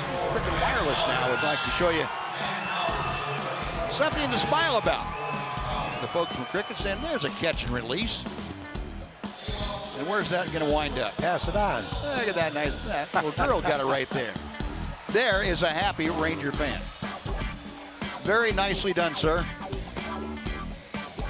Cricket Wireless bringing you that something to smile about. Always at the ballpark, a lot of things to smile about. Well, that makes us smile. Matt Albers now, the right-hander, has come into the ballgame. 33-year-old Houstonian. Signed originally by the Houston Astros out of San Jacinto Junior College. He has moved around. Man, at 33 years of age, appearing in his 15th game for the White Sox. So he becomes the 3rd pitcher employed tonight by Robin Ventura. He will face the bottom 3rd of the Ranger order. Elvis Andrus, Bobby Wilson, and Delino DeShields. Elvis 0 for 1 with a walk.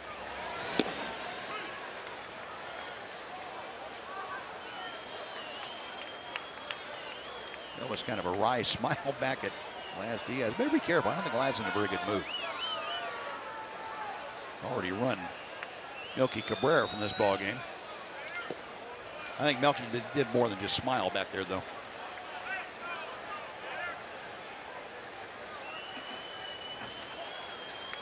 Yeah, Albers at times has pitched very well in the big leagues. Probably never better than he's pitching right now, though.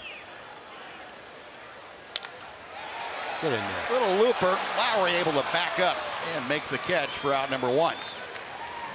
Looked promising off the bat, but just wasn't hit hard enough to go far enough. Bobby Wilson. And before Bobby Wilson steps in, let's send it over to Dana Larson for a Chevy game break.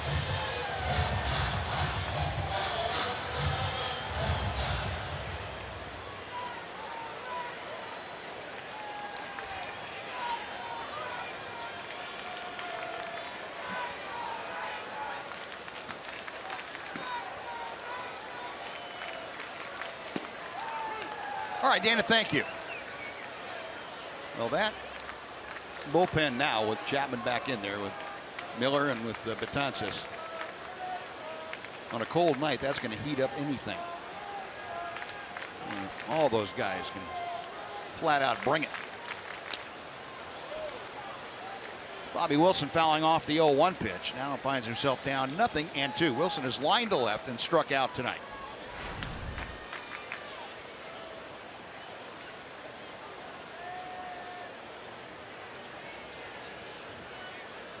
Matt Albers, part of that bullpen that Tom was talking about. The best in baseball as far as lowest ERA. Call strike 3. Albers hitting that outside corner. That's like kind of the pitch you were talking about earlier, Buzz. After a couple of hard sliders off the plate, start the fastball and the sinker a little bit off the plate, run it right into the outside corner. It's a tough one to pull the trigger on as a hitter. Got that movement that brings it back to the outside corner. Very nice pitch by Albers. That's why he's off to such a great start. Yeah. 14 2/3 innings, only giving up 1 earned run. And Jake Diekman loosening in the Ranger bullpen. Well, here's Delino, 0 for 2, a ground out and a strikeout.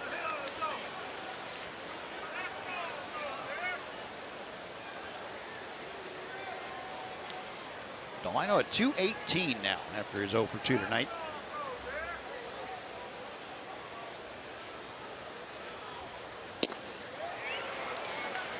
Pretty good heavy sinker. 0-2. Yeah, he's kind of their version of Sam Dyson without the velocity, but same kind of success. Hard sinkers down, pretty hard slider.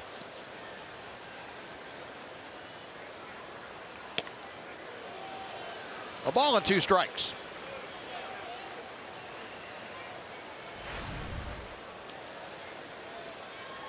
It seems like a lot of bullpens now are incorporating guys that give you different looks, not only different stuff, but left-handers, right-handers, and Delino is gone. So that is going to do it. A couple of strikeouts in the inning. Rangers in order are gone in the 7th. We'll move on to the 8th. 2-1 Chicago on Fox Sports Southwest.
Buzz and Tom, time for the Progressive Fan of the Game. We're here with the Davis family, and we have to give it to 6-year-old Jillian. Came with her cheerleading outfit on and been cheering all game long. Let's hear it, Jillian. Let's hear it. Rangers are the best, better than the rest of the team. They are the best of the ever best. The Rangers go! Very nice, Jillian. Here you go. There's the bag, and guess what? Another surprise. We got Santa Claus here tonight. Holy cow. Oh, it does look like Santa. There we go, Santa. Way to go, Jillian. But wait, you got the bag, too. What are we... She's having a hard time processing that one. Rangers! What are you doing here? You like the Rangers too? Well, you wonder what Santa did in his offseason. That was He's one out of here with the Moxie's Rangers. best right there.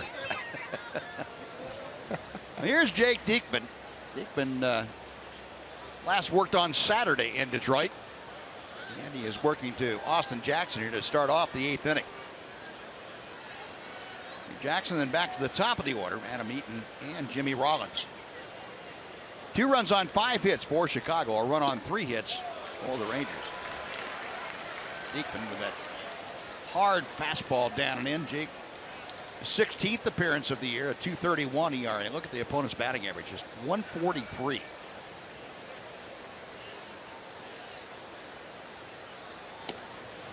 There's the slider. 2-1. Jake has only had 2 outings this year of his previous 15 that the opposition able to score against him.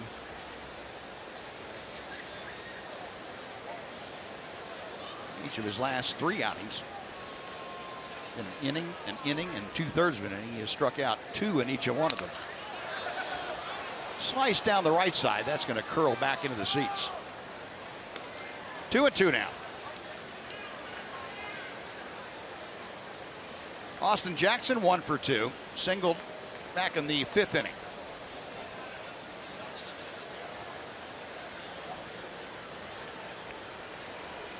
Jackson now has increased his hitting streak to 5 consecutive games.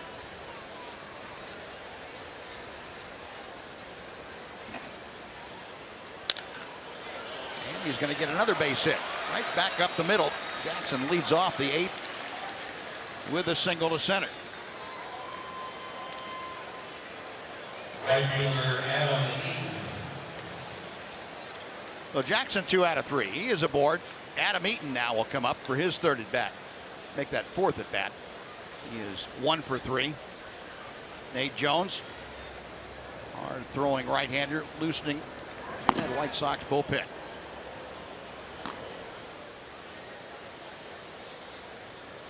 Eaton tripled and scored in the 1st inning. Look out. Make you think twice about scoring around the bunt right there. Whoa. Do the limbo. Yeah, hitters now don't completely square around, and that's one reason why. That's enough of a reason for me. Yeah. Bunted foul. 1 ball and 1 strike. Never forget that picture of who was it, Denny Doyle, that Nolan hit with a fastball when he was around to bunt. I think it was Denny Doyle. Remember. Just drilled in. Doyle had no place to go. Fastball hit him right in the chest.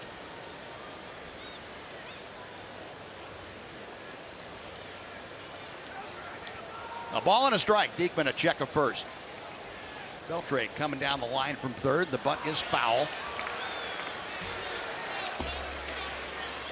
That's no day at the beach trying to bunt against Jake Diekman. Left-hand hitter, especially after the first pitch, almost shaved your beard. It is neatly trimmed. I noticed that. That was a full beard when the game started, when this at bat started. A ball and 2 strikes now.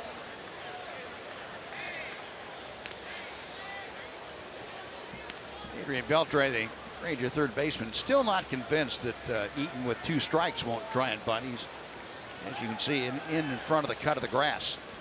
Eaton with very good speed. If he gets a bunt down, he's a tough customer to deal with. Chopper that Adrian's going to feel right by the line, and it is a fair ball. Nothing that Beltre can do with that. Jackson at 2nd, Eaton at 1st.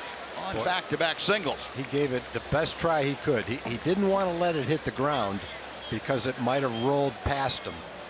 So he catches it as close to the ground as he can to try to give the umpire a good view of it. That ball's fair. Ball. And you saw Steve Buechele there with the phone. You can't appeal that because it's not beyond the umpire. Right. Fair foul can be appealed, but it has to be beyond the base umpire. So 2 aboard with nobody out. Jimmy Rollins, the shortstop, a switch hitter. And Rangers putting out their bunt defense at first and second.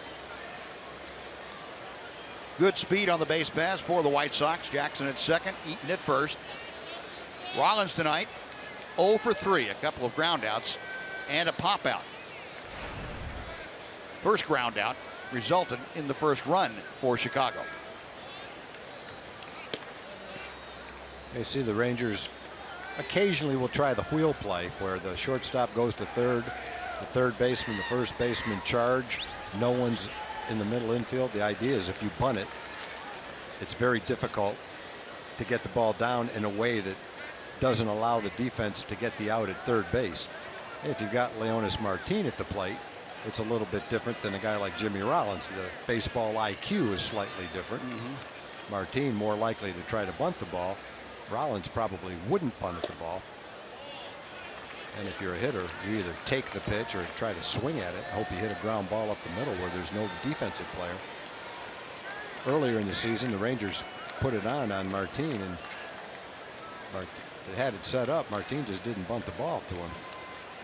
Well, if you're Jake Diekman, you really want to throw a strike here. It should be a fairly easy play for a left-handed thrower coming off the mound. If you can get the batter to bunt the ball but not real sharply down the third base line, should be able to bounce off and get the force at third. Much easier for a left-hander in that kind of a play than it is for a right-hander. Left-hander can field and throw all in one motion without turning his body. But Jake has not been able to throw a strike. He's fallen behind 3-0. And Jeff Bannister, an uneasy moment here. It's a one-run game. White Sox, though, threatening with 2 on and nobody out.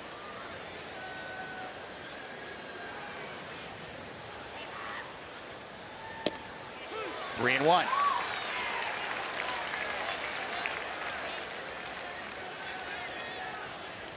Rollins in his 16th year, Major League level. Second oldest opening day shortstop the White Sox have had. Luke Appling, going back to 1949. He's the only one older. That one fouled down. The count is now full. Well, neither guy been able to bunt the ball fair. He ended up getting a base hit anyway. I don't know if he had his heart in that one. That's like, oh, maybe I can bunt it.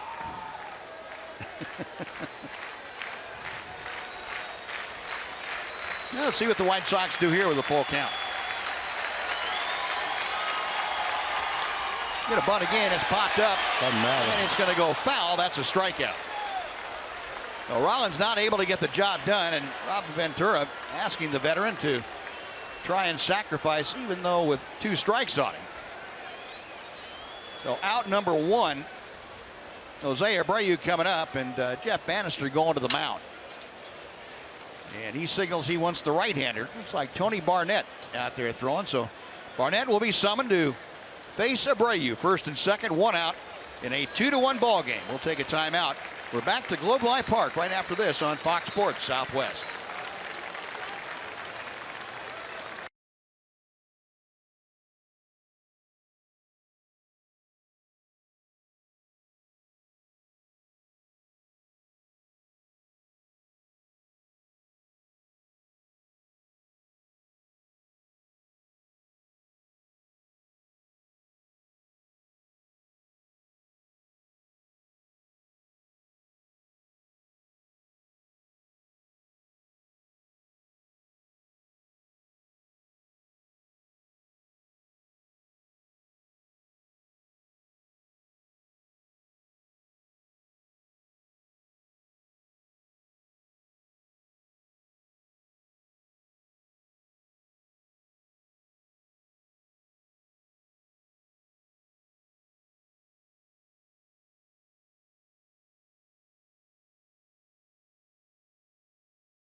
MLB.com at-bat app.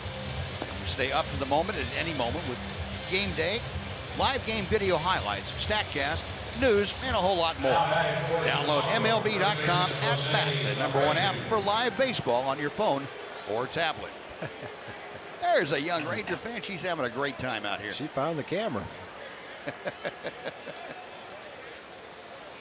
That's great. Hand going one way, head going the other. Rotator cuff injury. Yeah. Well, Tony Barnett on in a tough spot now. He comes in to face Jose Abreu with runners at first and second and one out. Tony appearing in his 15th ball game. Abreu tonight 0 for 3. And Barnett starts him off with a good slider for strike one.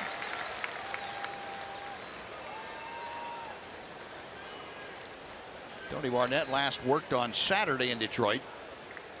Worked 1 2/3 innings in that ball game. That was a 10-5 Ranger win.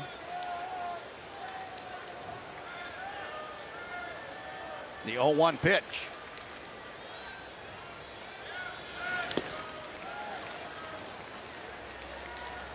Barnett, the 32-year-old rookie. There are the numbers for Tony.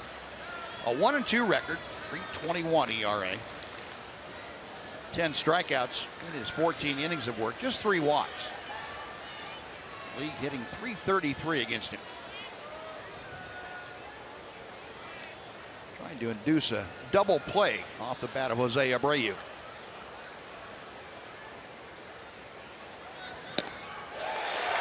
One and two.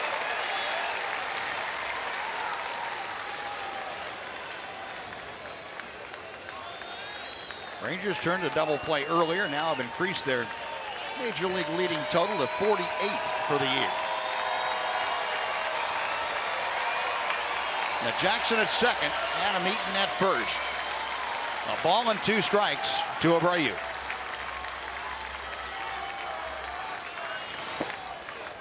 2 and 2.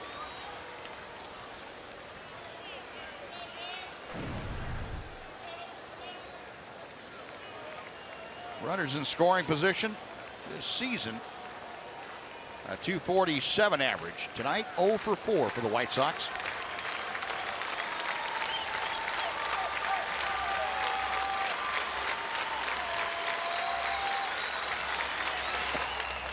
Now full count. Well, Tony Barnett has gone as far as he can with Jose Abreu.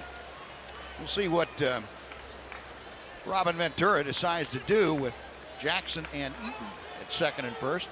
Very good speed. Got Todd Frazier, the cleanup man, in the on-deck circle. Barnett a check of second. Runners staying put, and the pitch is skied to right field. Mazzara makes the catch, and no advance try by Austin Jackson. That is out number 2.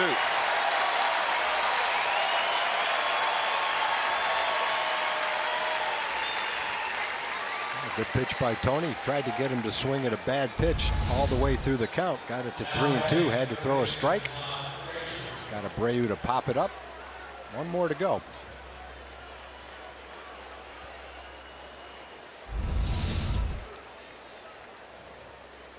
Bobby Wilson talking to Tony Barnett along with Elvis Andrus out at the mound. Todd Frazier homered his last time up. A solo blast just inside the left field foul pole. His 9th of the year, now has driven in 22 for the season. That's the most on the White Sox club.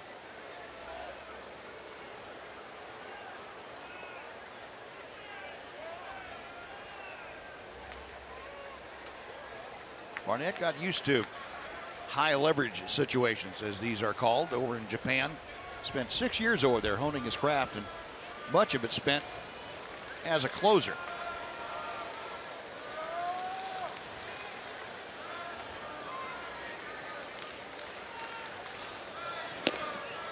One ball, no strikes.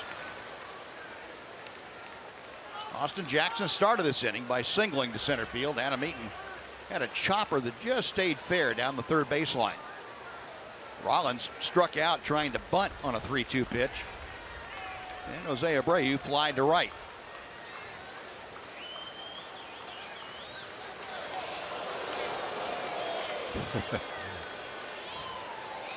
Fans were oohing on that one. They thought it was going into center field.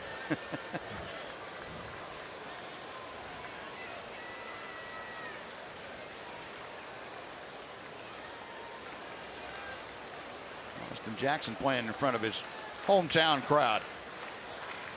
1 ball, no strikes, the count to Frazier.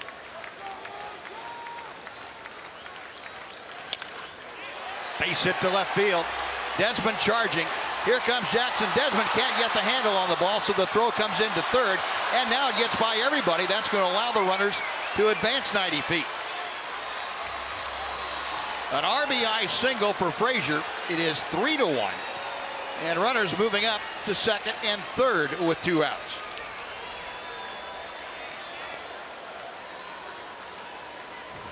Ian was dying to make that throw to the plate. He's got an excellent arm, and the ball was hit hard, so he got it in time to make a play. Austin Jackson's a very fast runner. I think Ian sensed if he could have made his best throw. He had a shot at Austin Jackson. He bobbled the ball, and then once he bobbled the ball, he really didn't have a throw. But the errant throw allowed both base runners to move up 1 base. So it's a single. An error charged to Ian Desmond on the errant throw, and now still 2 outs. White Sox back to a 2-run advantage. It is 3-1 Chicago. And Jerry Sands with his first at bat. Strike 1. Sands came in to replace the tossed out Milky Cabrera. Cabrera ejected for arguing balls and strikes after a strikeout back in the 6th inning. Sands a .265 average. Little looper out behind second. Odor has the range to get there and makes the grab. That'll do it. But White Sox add a run. They get a run on 3 hits and leave 2. Rangers come to bat in the bottom of the 8th. It'll be the top of the order. Odor, Mazzara, and Beltre. 3-1 Chicago.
We head to the bottom of the 8th, trailing the White Sox by a score of 3-1 as we welcome you back to Globe Life Park. This is the first of a 6-game homestand and 3 against these Chicago White Sox. Game 2 takes place tomorrow. Same time, same place, 7 o'clock here on Fox Sports Southwest. There you see a couple of the hotter hitters coming into this one. Mr. Abreu and Mr. Odor. Hopefully Rugi can make something happen here. A big Thank you, fine folks at AT High-Speed Internet, for getting us ready for Game 2 of this 3-gamer between the White Sox and the Rangers, guys. All right, Em, thank you. Well, Rougned Odor will lead off, and the new pitcher is Nate Jones. And Odor, turning on that 95-mile-an-hour fastball, pulls it foul. 0-1. Nate Jones' 15th appearance of the year. 6'5" right-handers, 2-0. Look at the opponent's batting average, .085. Yeah, that was a big run for the White Sox. We talked about the bullpen for the White Sox being the best in baseball.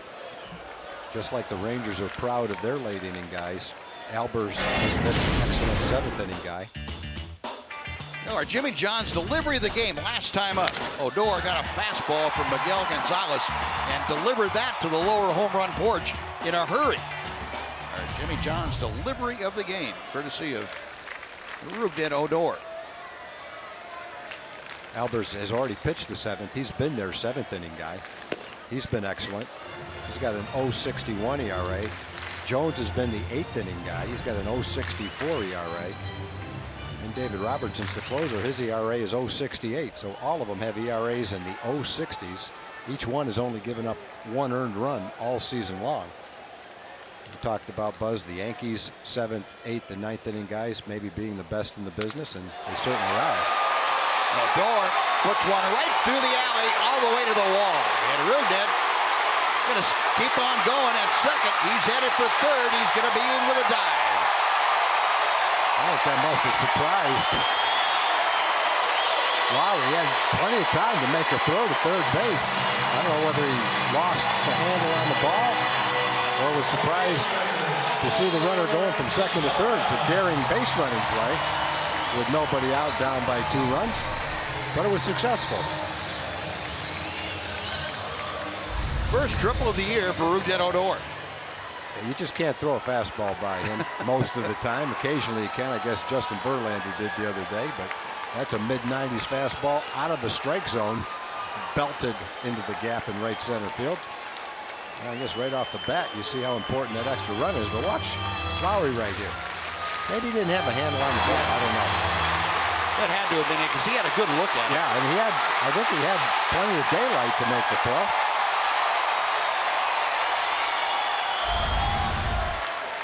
Odor, a triple and a home run tonight. Mazzara trying to bring him home. Strike 1.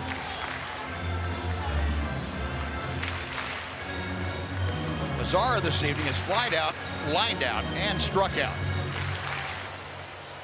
With a 3-1 Chicago lead, they play the infield back with nobody out. The runner at third. Shifted around a few steps to the right for Mazzara. 0-2. Jones, you saw featuring that tough off-speed pitch to go along with 95 or 96 mile an hour high octane.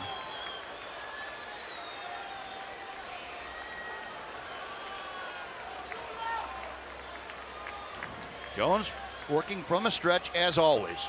Odor coming down the line from third.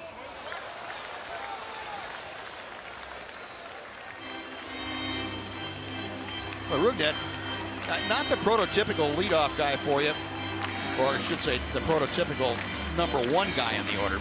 He just didn't walk that much and doesn't see a whole lot of pitches, or supposedly are qualities you'd like to have at the top. But, you know, if he's going to hit 340 or 350, and add a little thump up there at the top, why not?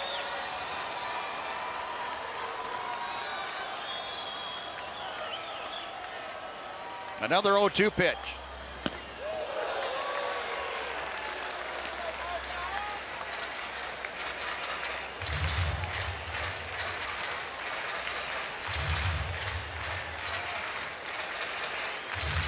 Rougned Odor. An important run for the Rangers. Robin Ventura, who's in his 5th year at the helm of the White Sox, guiding the club with the best record in the American League. And Mazzara able to protect the plate.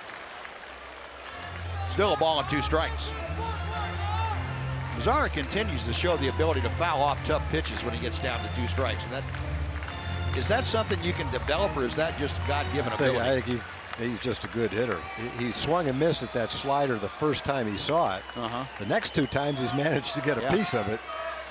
So he's just a little bit better than most young players. I think that's what it comes down to.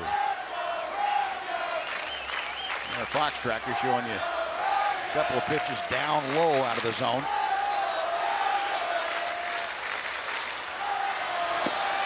Not him swinging. Tough pitch down that time, a little bit off even from Jones. A strikeout. 1 gone. Adrien Beltre coming up. He had a great swing at a fastball that he fouled off, and then he saw a steady diet of sliders against a guy it's very difficult to hit. I mentioned his opponent's batting average so far this year is .085. Well, here's Beltre, and he, as Mazzara did, represents the tying run in this game. Adrien tonight has doubled, flied to right, fouled to first. .276 average for Beltre. Probably a better than even money bet to get that run home. Strike 1.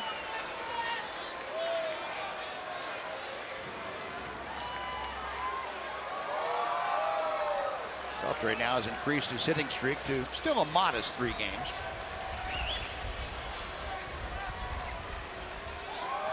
But runners in scoring position, Beltre among the best on the ball club and the best in the American League. A .406 average, which is 6th in the American League.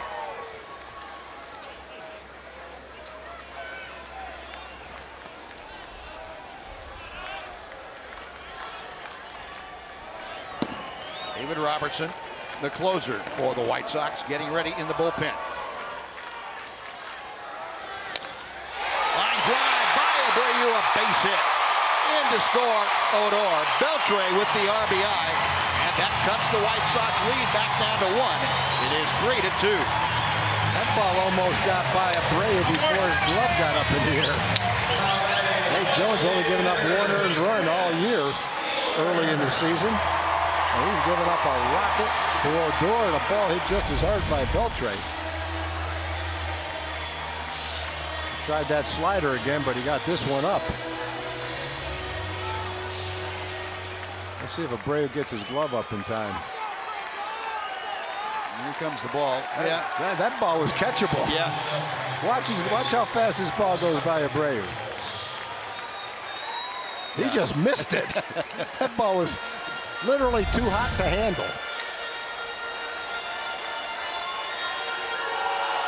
Well, Beltre removed now. Drew Stubbs on as the pinch runner. And Don Cooper going out to the mound to have a chat with the entire White Sox infield.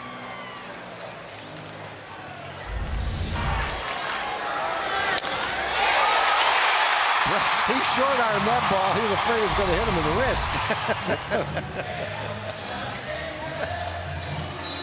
So Adrien with the RBI, a 2-hit night for Beltre, and he will retire.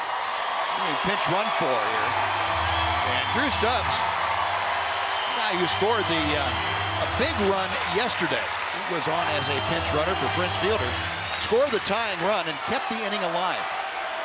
Made it possible to have that 7-run inning. He scored the second run of that 8th inning. Well, here's Fielder, 1 for 3 tonight. Well, Jones threw Nomar Mazara several sliders, all of them perfect location, down around the knees, breaking a little out of the strike zone. That one to Adrien was up, and you saw the result. I'd like to have seen it if he got one up to Mazara, because Mazara was swinging pretty well. He just swung at a pitch that he couldn't hit. But if he got one up in the strike zone, that might have been the one that he pulled to right field. Fielder singled to center his last time. 1 ball and 1 strike.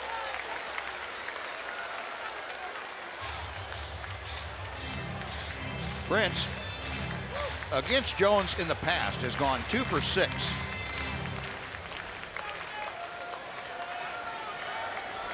Tying run over there at first as Stubbs inches off the bag.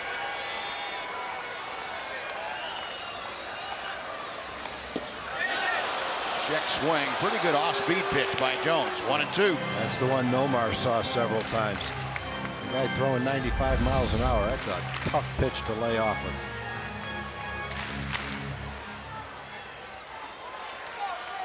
He just went.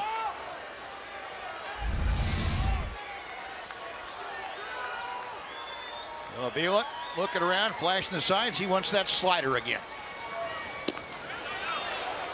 Just missed outside. Tried the back door, and somebody put a lock on it. 2-2.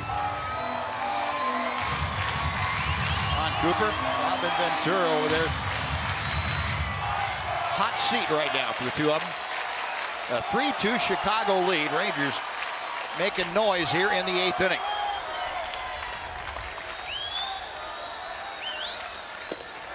Three and two. And now Stubbs will get a running start. And with his speed, he might be able to score in a long single. Yeah, they dump one between the outfielders. He's got a shot at it. Excuse me, 1 out. I had 2 outs. My mistake. Still might be going. Could be. Now time called. Avila's a very good thrower behind the plate. That's one of his strengths.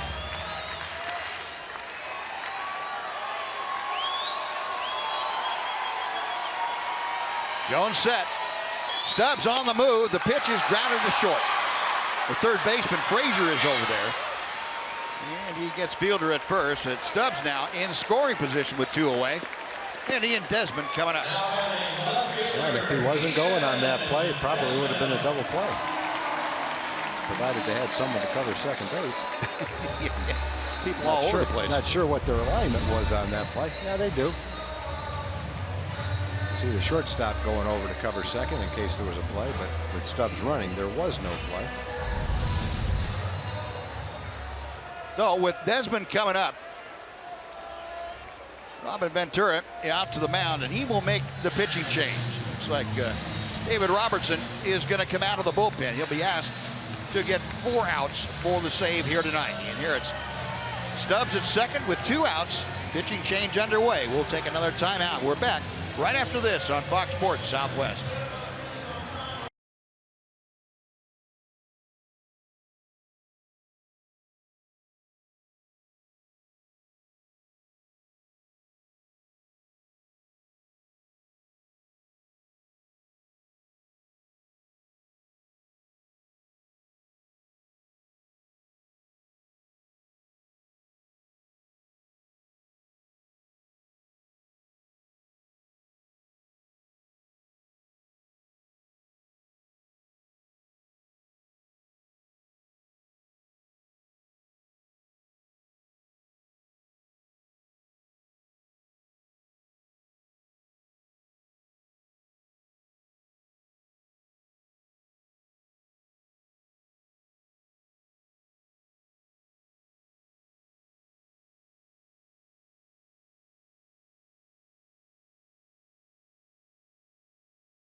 Fans, Fox Sports Southwest wants you to show your Cowboy pride at a Ranger game. Get discounted tickets for Saturday's game against the Blue Jays. And the first 2,500 fans with an OSU ticket will in the park that day will get a free Rangers cap in Cowboy orange and gray. Go to TexasRangers.com/OSU for details. David Hockemeyer, a very proud Cowboy. OSU alum out there.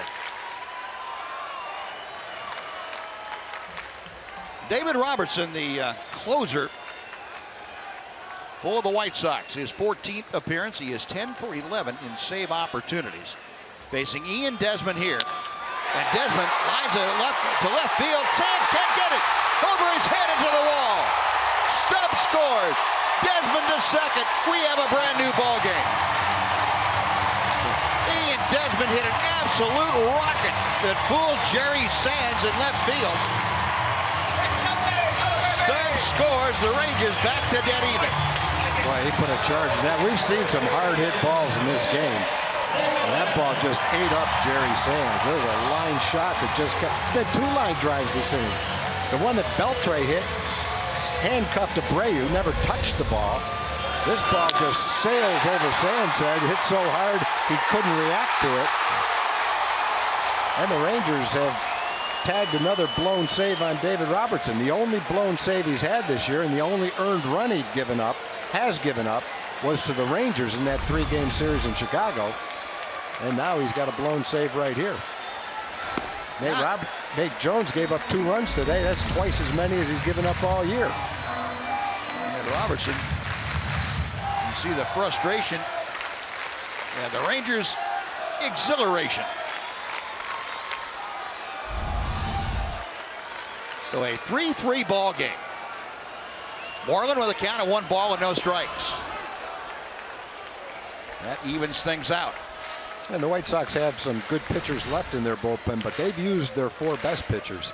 And now they've got their closer in the ball game in a tie game, and it's only the 8th inning. So a big double by Ian Desmond. He hit the ball hard. The last couple of ball games didn't have a whole lot to show for it, but tonight he does. He got the big one home for the Rangers to tie this thing up. Now he's carrying the go-ahead run out there at second base. 1-1 to Moreland. And Mitch 3 out of 6 in his career against David Robertson. Pops it up. Lowry makes the catch. That will do it, but the Rangers come back to tie things up in the 8th inning. They get 2 runs on 3 hits. Ian Desmond tying it up with the double. Will go to the 9th, deadlocked at 3.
A 2-run rally in the 8th inning to take us to the 9th with a tie 3-3 ball game. However, this game ends.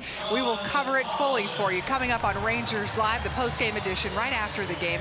Join me, Mark McLemore, and Pudge Rodriguez. We'll talk a lot about the comeback, obviously the finish. We'll hear from the manager, Jeff Bannister, and we'll set up Derek Holland start tomorrow as he looks to rebound in Game 2 of this series. That's all coming up right after the game. Buzz and Tom, we'll see you then.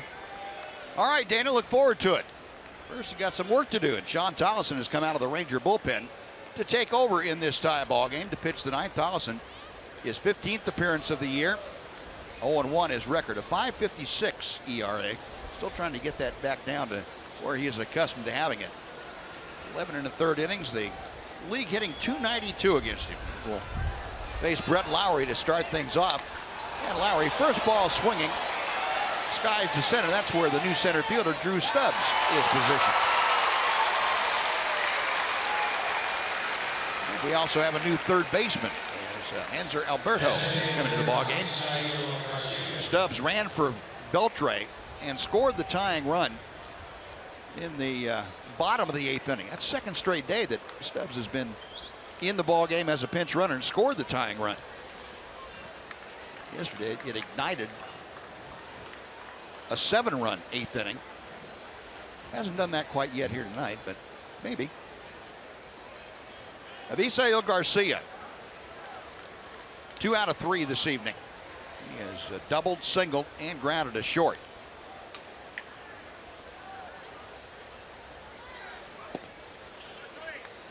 One ball and no strikes. Garcia with the average now at .271.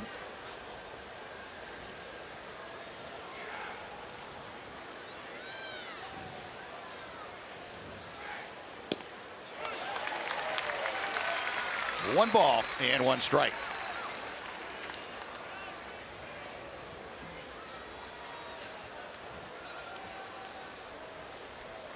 Sean Dawson last worked on Saturday. Picked up his 10th save at 11 opportunities this year, 12 opportunities this year.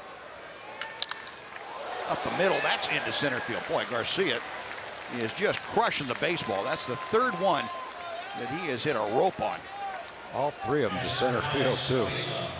One sailed over Delano's head, a line shot, went to the wall. The last 2 balls just ripped just to the right of second base. That ball is slicing from left to right. Now that is the 9th Chicago hit tonight. Rangers with 6. Score tied at 3. Here's Alex Avila, who has walked and 0 for 2 in his other at-bats. Rangers in the overshift with a left-handed hitter up there. 1 ball and no strikes. Elvis playing 3 steps or so on the first base side of second. Odor midway between first and second, right on the rim of the outfield.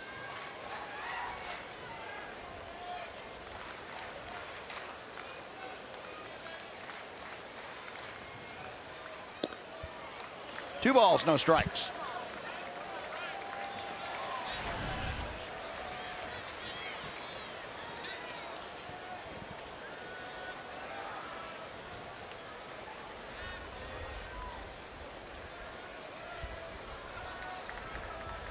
Tollison will look over his shoulder at Garcia. 2-1.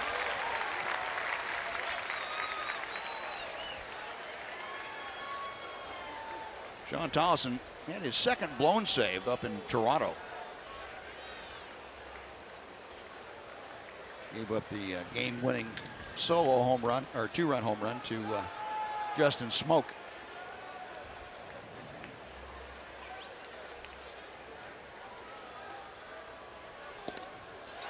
2-2.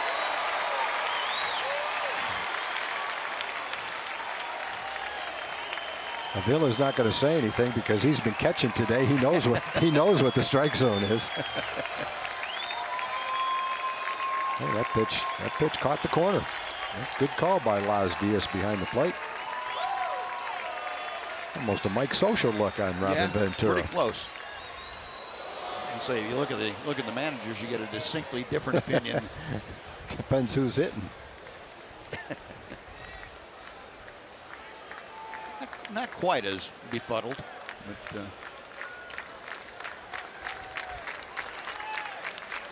2 balls, 2 strikes with 1 out. That time called.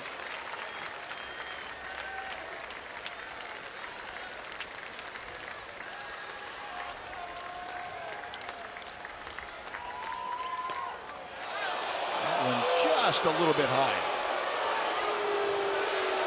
Well, the balls that have been called strikes are tough pitches for a hitter, but they're definitely strikes. There's a high changeup that could have been a strike. I think if he throws the same pitch again, it will be. 3-2. Garcia away from first. He's on the move, and the pitch is fouled away. We'll reset and try it again.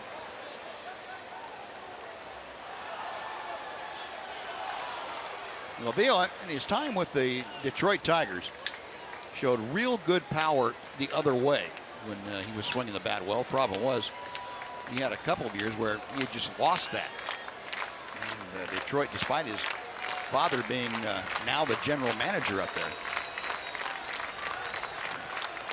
I think his dad's probably relieved he's playing somewhere else. That's tough. That's a tough assignment. I would think so. Having your starting catcher be the son of the GM.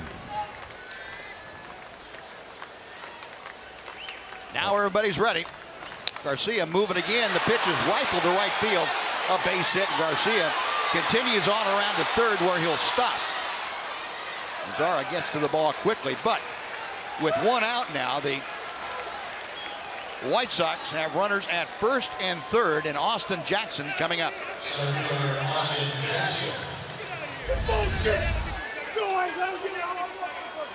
And we got a little argument going between Jeff Bannister and Las Diaz. You saying he called timeout?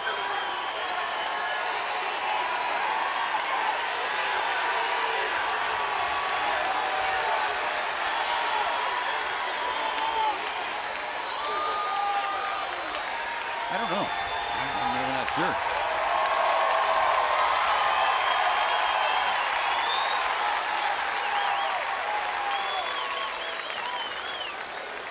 I have to wait to find out what happened there.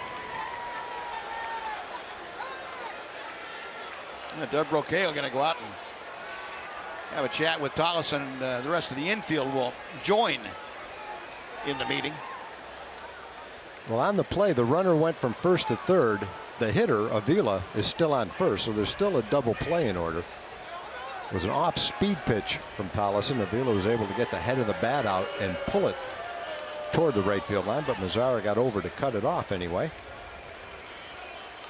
But sitting with a man on third base and less than 2 outs. Critical at bat right here.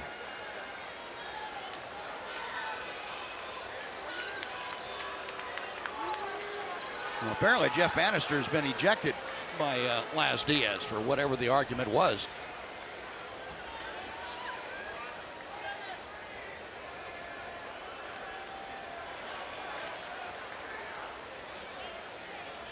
The only thing I can think of is he might have been arguing that high pitch that was not called a strike. Probably.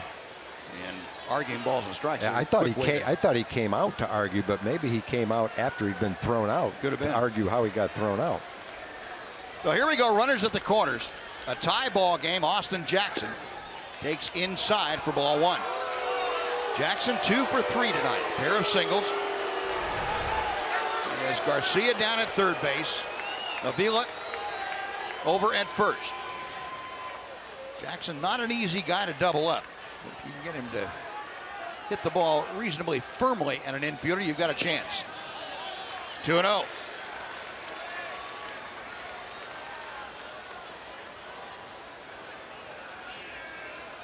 Jackson 10 runs driven in this year, no home runs.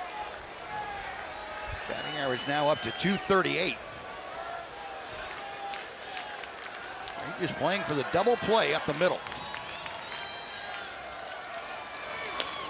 The bunt is down. The only play for Wilson is to look at first. There's nobody there. Garcia in to score, and the White Sox take a 4-3 lead. As Austin Jackson gets the bunt down, Garcia got a late break. I don't know whether that was a suicide squeeze or a safety squeeze that Garcia just read well. But Garcia scores. Jackson with the RBI. It's a 4-3 Chicago lead. Yeah, Bobby got to the ball, but obviously he can't come back. It's a safety squeeze. Yep. The runner at third waits to see the ball bunted and then make the decision whether he can score. Garcia makes the decision that it's a good enough bunt, and he scores easily. It goes as a bunt hit. Now Eaton trying to bunt his way aboard.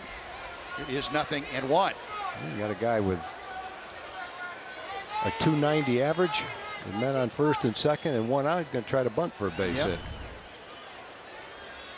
I wouldn't think that Robin Ventura would have chosen that bunt in that situation.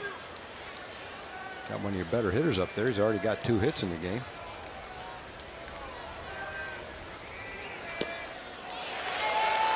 Nothing in 2. As Donaldson gets that fastball by him.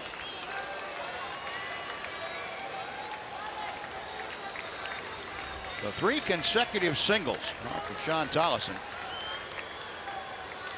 A run across. Rangers now find themselves trailing by a run here in the 9th inning.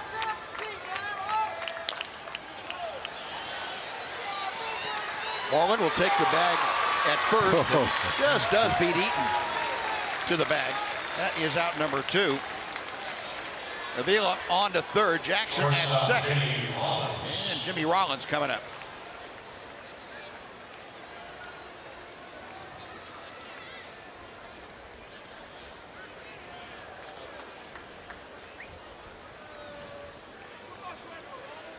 Rollins tonight 0 for 4. He has struck out, popped out, and twice grounded out.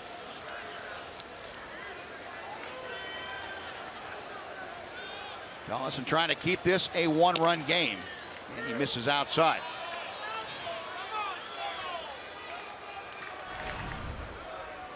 Rollins a .220 hitter. As you can see, a home run, 5 driven in.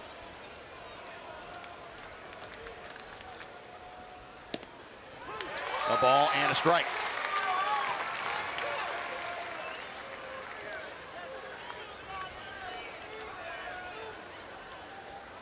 Andrew Alberto, the third baseman, well wide of the bag. He is just behind the baseline.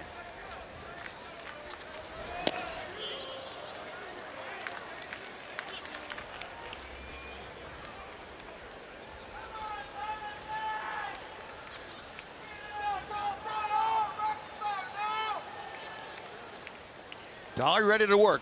The 2-1 pitch. That evens things out now at 2-2.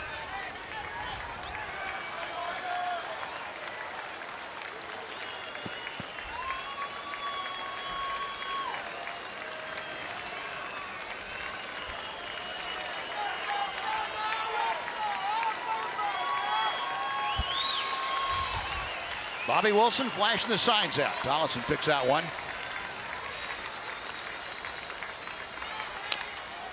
And another chopper foul.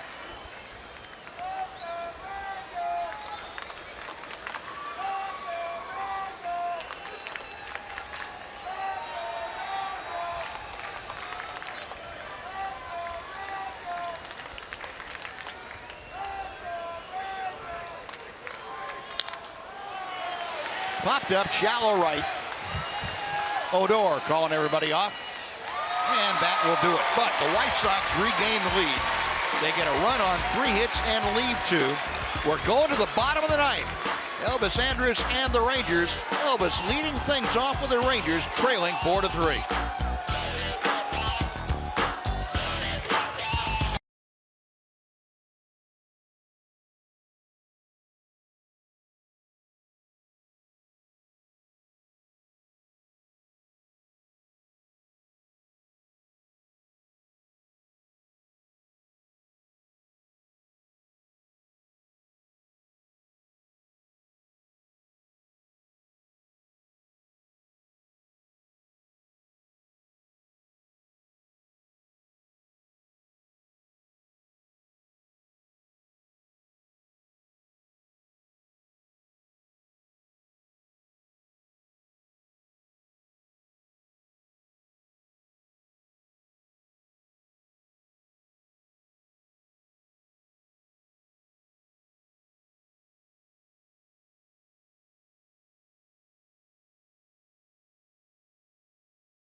Texas Rangers baseball on Fox Sports Southwest is brought to you by Southwest Airlines.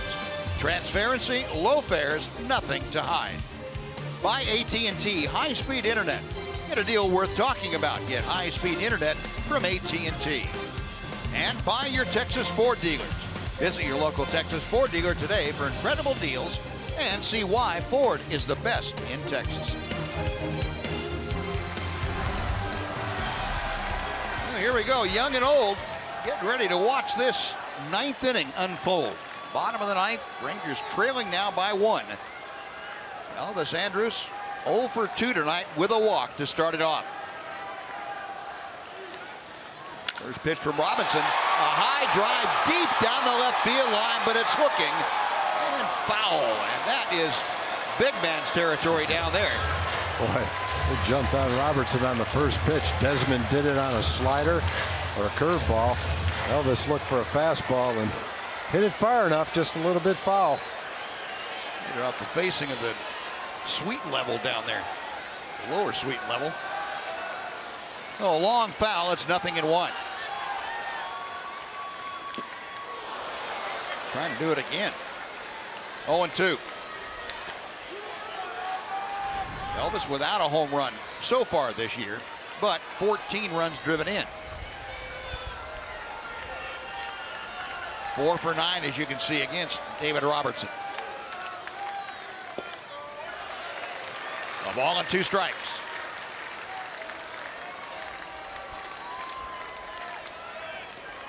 .292 average for the Rangers shortstop. Trying to get on base here in the bottom of the ninth inning. 2-2. And the Rangers got to David Robertson, Ian Desmond with the RBI double in the 8th inning. Robertson blowing just his 2nd save of the year. They both have come against the Rangers. Now the Rangers trying to pin a loss on him.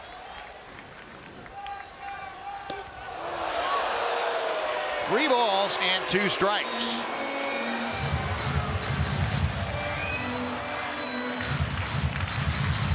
Elvis batting 7th. The catcher Bobby Wilson is next.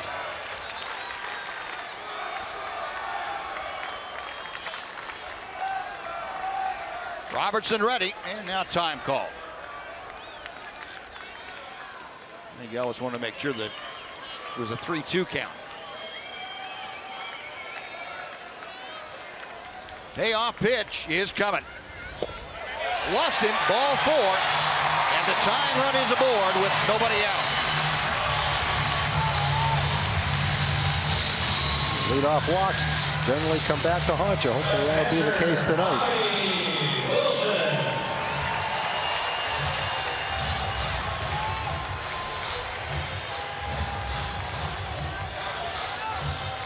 Bobby Wilson tonight hit a laser in the 3rd inning, his first time up. Hit it right at the left fielder. Next 2 times up, he struck out. The 0 for 3 tonight.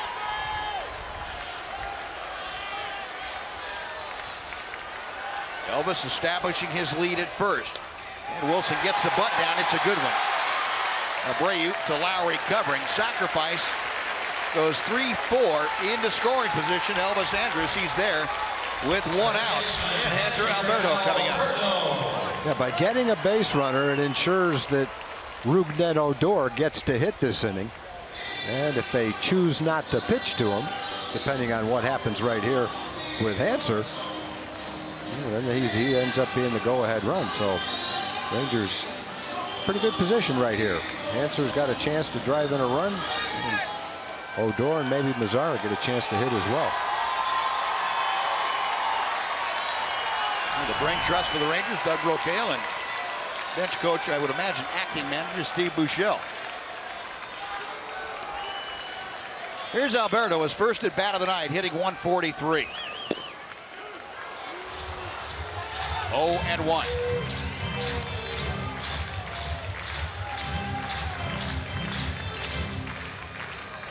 Hanser hasn't been in a ball game since the last game in Toronto. He started that game at shortstop, went 1 for 4.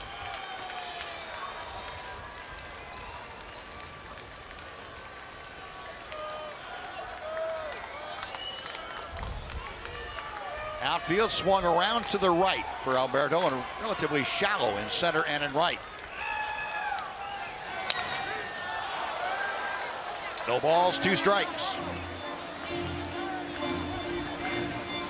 Hanser Alberto went down to winter ball last year and was the Dominican Winter League batting champion.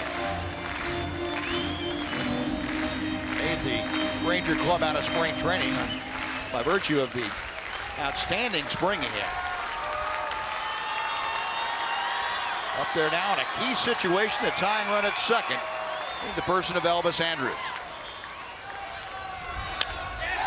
Looper to left center, that's down for a base hit. Elvis flying around third. There will be no throw. It is a brand new ball game again as Hanser Alberto drives home the run. We are tied at 4. Yeah, essentially the Rangers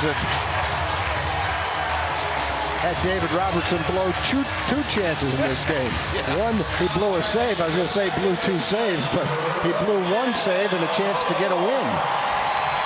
They got the big hit by Desmond in the 8th, big hit by Hanser right here, and there's still only 1 out with the top of the lineup coming up. Boy, this is some kind of ball game. Yes, it is. Brooke Hale. Company doing some cheerleading down there. Hanser Alberto. A belly flop into first, but that was okay. It was after the damage was done. We're going to appeal that Elvis missed third. If he did touch third, but he barely hit the corner of the base.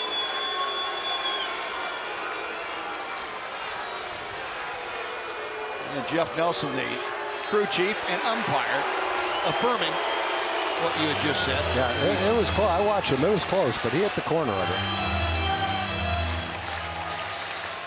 So, a 4-4 ball game. You get a look at it from ground level. I could see why the White Sox might wonder. Sure. But he got the corner of it. Well, here's Odor. Winning run at first base here in the 9th. Rougned, a home run and a triple his last 2 times up. 1 ball, no strikes.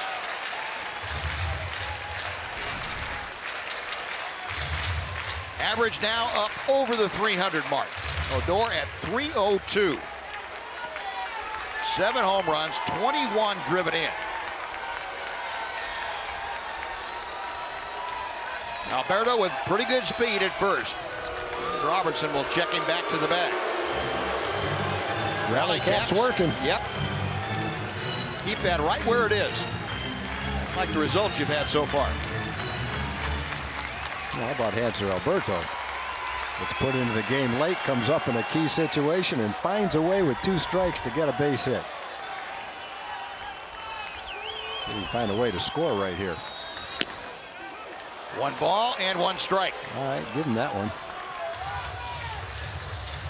Outfield's playing deep. They don't want a double to go over the head for the winning hit, but at the same time, you dump one in front of him, it's automatic first and third. Right.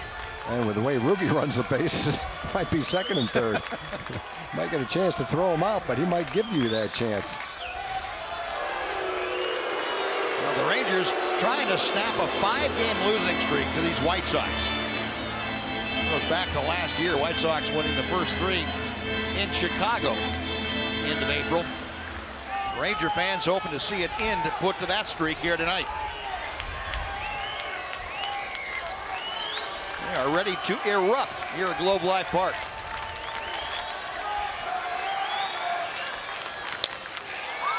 Towering fly ball down the right field line, way up there.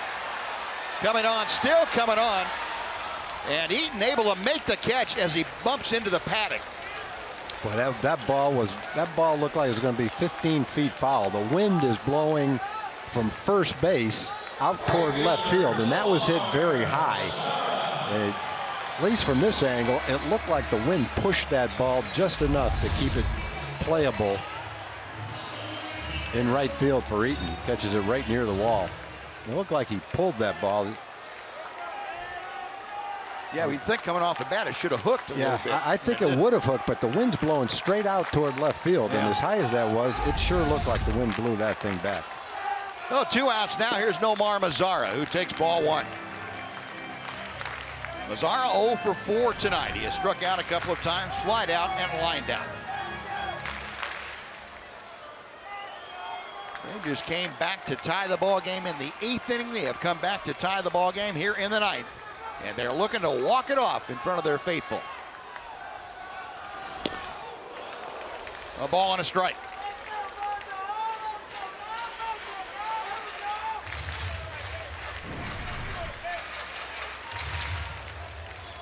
Rangers have come from behind in 9 of their 18 wins, half of them this season, including 2 straight in Detroit.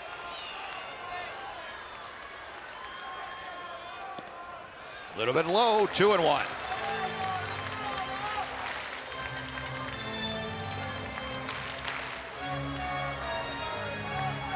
Sam Dyson, if necessary, ready to pitch the 10th inning. Fans ready to walk off with the Rangers here. Chopper to Lowry, and we are going to go to the 10th inning. Rangers, though, come back to tie it in the 9th. They get a run on a hit and leave 1. And after 9, it is the Rangers 4 and the White Sox 4 on Fox Sports Southwest.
Innings tonight are presented by Jack Link's Beef Jerky all season long. Jack Link's Beef Jerky, feed your wild side. It has been rather wild here the last several innings. Back and forth and untied and tied. Ranger fans trying to send out for some pizza. Nah, they're calling the babysitter. We're going to be late. Game went into extra innings. Sam Dyson on again, and Sam has had a pretty heavy workload of late since the first of the month. This is his 6th appearance. 16 games overall now, a 2.40 ERA. Dyson on to work to Jose Abreu, and he gets a 2-hopper out to Elvis. 1 gone. Well, that's a big out. You get the best hitter on the other team to bounce out to shortstop. 1 pitch, 1 out. Good start to the 10th inning. Dangerous guy right here. He's had a big game, home run, and a single in the 8th to drive in a run. Yeah, and you hate to see a guy like this start to swing the bat well in one game against you, because, well, not only tonight, but you also have tomorrow and Wednesday. And, you know, you'd rather he stay kind of cold until they leave town. Strike 1. Frazier, solo home run in the 6th inning. RBI single in the 8th inning. 2 for 2 against Sam Dyson. A ball and a strike. Todd Frazier with those 2 hits now has his batting average back up over 200. Now that wasn't his goal, but that's what's happened.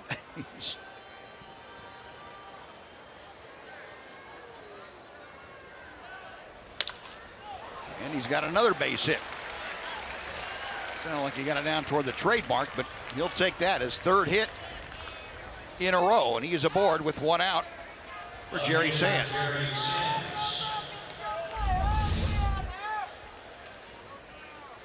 He ran it in on his fists. High sinker. Didn't hit it all that well, but there was a big hole up the middle, and he found it. 3 for 3 after going 3 for 37. It's an ironically funny game sometimes. Well, you know what? You got a veteran guy with a track record, 3 for 37. Sooner or later, he's gonna string some hits together, and that's what's happened in this game. Well, Jerry Sands popped out to second base his first time up tonight. 1 ball and no strikes.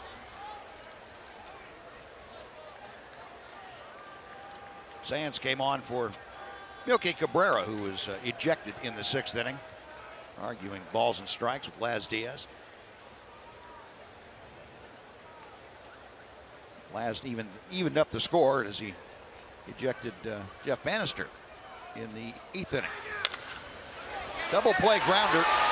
Odor turns it. 6-4-3. That is exactly what the doctor ordered. 49th double play turned by the Rangers this year. We go to the bottom of the 10th inning. Drew Stubbs to start things off, and it's Fielder and Desmond in a 4-4 game.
To the bottom of the 10th inning. Rangers have fought back twice to tie this ball game in the latter stages. Now they will deal with the left-hander, 29-year-old Dan Jennings, Nebraska Cornhusker, where he had his collegiate career.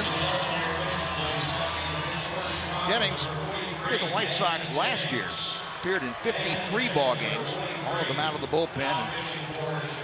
2-3 record. This year, appearing in his 9th game. His ERA significantly lower at 2.53 in 2016. Drew Stubbs to start things off. Stubbs hitting in Adrien Beltre's spot. Stubbs came on as a pinch runner in the 8th inning, came around to score the tying run in that 8th frame. This is his first at-bat of the night. The only at-bat he has had this year, he walked. That was in yesterday's game. Trying to ambush Jennings, and it's strike 1. Rangers signed Stubbs after the Atlanta Braves cut him loose. Drew said over there it was kind of a revolving door with the Braves trying to plan for the future. One gone. And next will be Prince Fielder.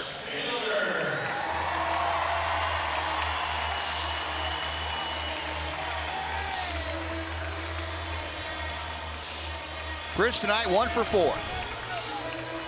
And a single back in the 6th inning. And a happy birthday for Prince Fielder. Suggesting that Prince might want to give himself a birthday present by being able to trot around the bases. Been a while since the big guy touched one off. Can't think of a better birthday present to give yourself. 1 ball and no strikes.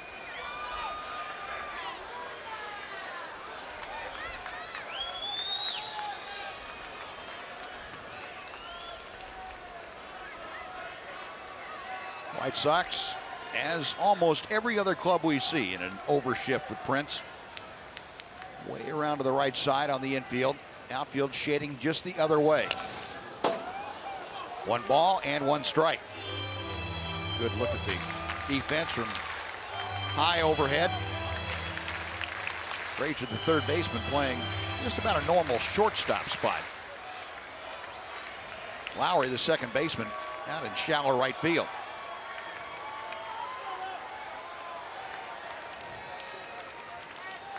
Jennings set for the 1-1 pitch.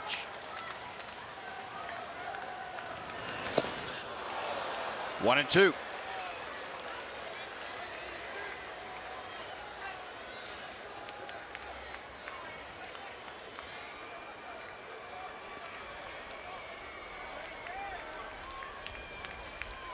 Prince settling back in.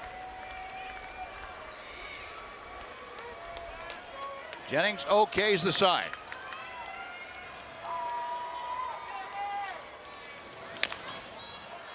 Hung one to him, and Prince just enough out in front of it to pull it foul.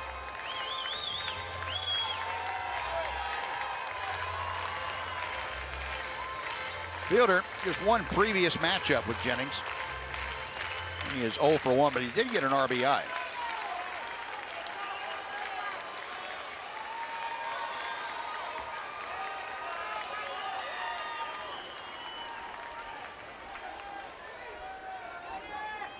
Now the left-hander ready. Another 1-2 pitch is coming. 2 balls, 2 strikes.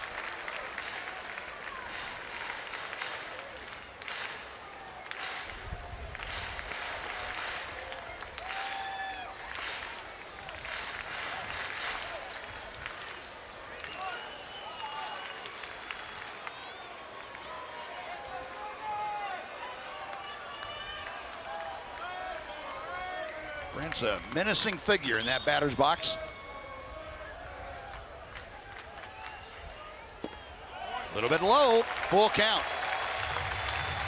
Well, Fielder trying to get aboard with 1 out here in the 10th inning. Ian Desmond, who had a huge base hit back in the 8th inning. RBI double that tied the game at that point. He is waiting. Jennings with a payoff pitch. Low, ball 4. And the winning run is aboard. Fielder at first and Desmond coming up. If you're thinking about pinch running, Ryan Rua is coming off the bench right now. I was going to suggest you have Rua and Holiday on the bench other than pitchers available to pinch run. And Ryan Rua is the choice to carry that winning run at first.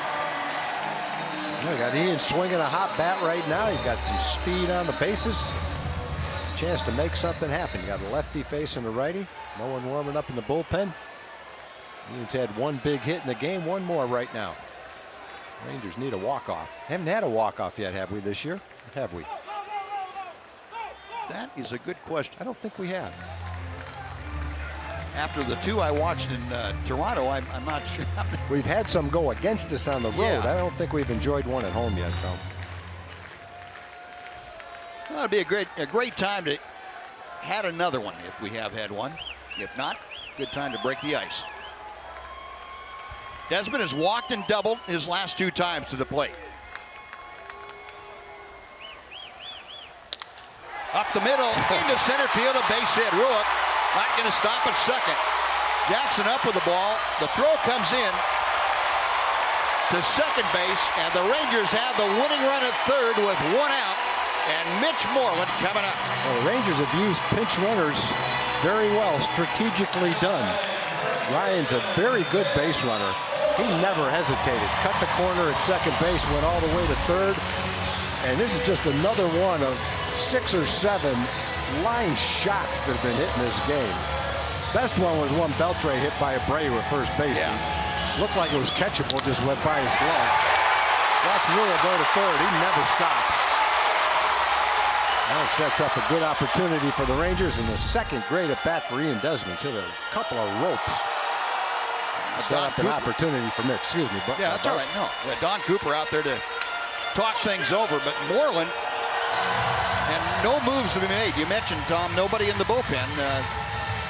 Basically, out of pitchers, the only one left down there is Putnam. But not many moves left to be made for Robin Ventura or for the Rangers. And the Rangers, the winning run, now 90 feet away. Desmond after his second base hit in a row. Yeah. Key for Mitch right here. Slow things down. Don't be too anxious. Jennings probably going to try to throw you a hard breaking ball down and out of the strike zone. If he hangs one, rip it. It's not a strike. Do your best to take it. Infield, just about all the way in the outfield to where they can throw to the plate. And the first pitch is low to Mitch for ball 1. Seen the fastball out of the strike zone. Moreland hit a huge home run on Saturday off the left-hander in Detroit. It was off of Justin Wilson. You got Ruick carrying the baggage down there at third. He is the winner. Moreland trying to get him home. 1 ball and no strikes. The ball that Mitch hit on Saturday, though, almost got to the flagpole in deepest left center field in Detroit. That's about a $20 cab ride or so. You know, it's amazing watching games in Detroit. What that field used to be before they put up that fence. Yeah. No wonder Juan Gonzalez didn't want to sign a multi-year contract there. Well, if there's any mist in the air, you can't see the stands. 1-0 pitch coming from Jennings. Low, 2 balls, no strikes. Make him throw you a strike.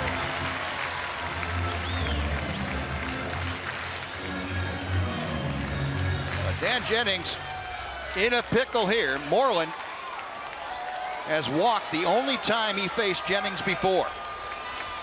He's in a pickle right here. Obviously, he doesn't want to give Mitch a good pitch to hit, but if he walks him, he's got a good contact hitter, and Elvis coming up next. So he needs to throw him a strike right here, and Mitch will be ready if he does. The 2-0. Ground ball. Lowry has it. They go to second. They get 1. They're going to get the double play and get out of the inning. Now, Mitch hit it right on the button, but right at Lowry. Able to turn the double play. 4-6-3, and we will play on. Rangers leave a runner on a hit and a walk. On to the 11th, tied at 4.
Extra innings are presented by Jack Link's Beef Jerky all season long.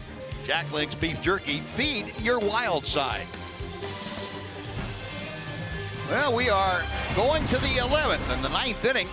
Part of what got us here. The safety squeeze by Austin Jackson got the 4th run home for the White Sox. And then in the bottom of the 9th, a looping single by Hanser Alberto brought home Elvis Andrus to tie it at 4. And the 10th inning looked good for the Rangers. 1st and 3rd, 1 out, but Mitch Moreland hit a bullet right to Brett Lowry for the 4-6-3 double play. And that sends us into the 11th. And Cesar Ramos now has come out of the Ranger bullpen to take over. Ramos appearing in his 3rd ball game for the Rangers. 1 a start, and his last one over that long relief outing of 4 1/3 against the Toronto Blue Jays in that last road trip. 0-1 with a 261 for Cesar. Brett Lowry leading things off. 0-2. Lowry tonight 0 for 4. He has flied out, popped out, grounded out, and struck out. Big breaking ball, got him. He gives a little bit of this and a little bit of that. He missed a slider, then he took something off his curveball, threw it in the dirt, and got Lowry to chase it. And he's pitching kind of on normal rest after his start.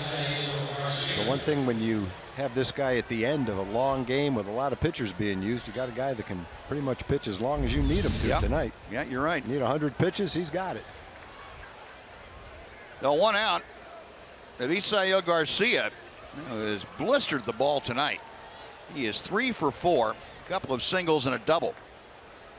Everything he has hit tonight has gone right back up the middle.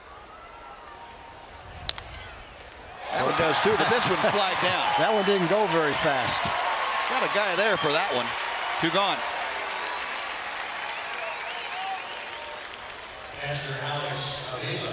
Now Alex Avila coming up.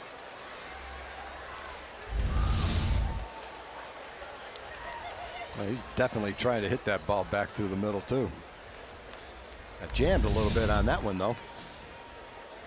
Yeah, the way he swung the bat tonight reminds us a lot of Miguel Cabrera. Yeah, it definitely does. Everything up that way, trying to. He's hit the ball as hard as Cabrera tonight too. Yes, he has. Those 3 balls hit back through the middle. Avila 1 for 3 with a walk tonight.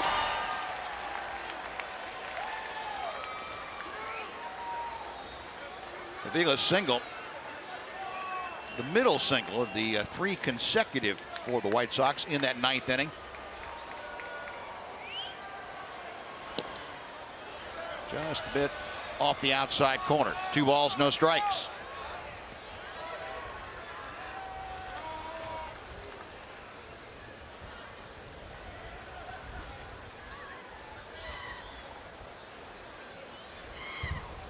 Ramos back to the plate. Now 3-0.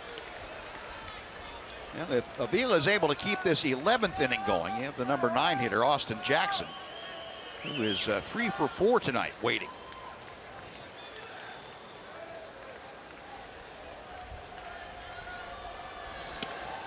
And ball 4. Well, the go-ahead run aboard with 2 outs. Second walk that Avila has gathered tonight. They got the 2 right-hand hitters easily, and then walked the left-hand hitter.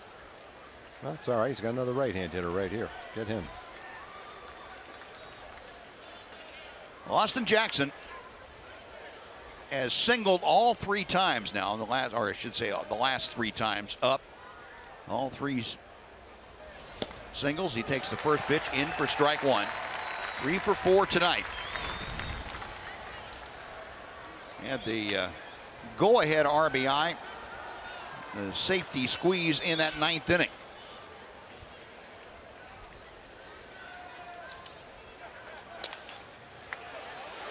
Alberto goes the short way for the force, and that'll do it. No runs, no hits. The Walker left stranded. We're going to the bottom of the 11th inning. It will be Andrus Wilson and Alberto in a 4-4 ball game.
Their energy. They want to have a lot of pep in their step to clap for this walk-off win for the Rangers.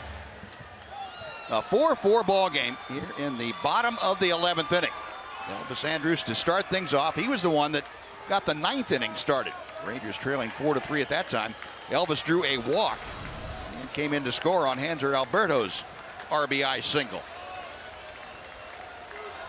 Dan Jennings, who worked out of a tough spot in the 10th inning. First and third and one out, got the double play, and now he throws ball one to Elvis. He made the pitch when he needed to. He's in a tough situation, a 2-0 count. Man on third base, first and third with less than 2 outs. He made the pitch, got the ground ball he needed, and it was hit right at somebody.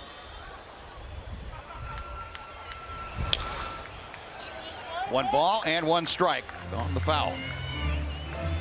Now Jennings, the 7th pitcher tonight. 6th pitcher, excuse me, used by the White Sox. Miguel Gonzalez started the game, went 5 2/3. Zach Duke worked a third. Matt Albers worked 1 inning.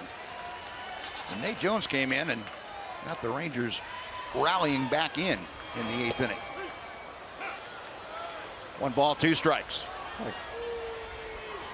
Galvis was taking that pitch all the way. Colby Lewis, tonight's starter.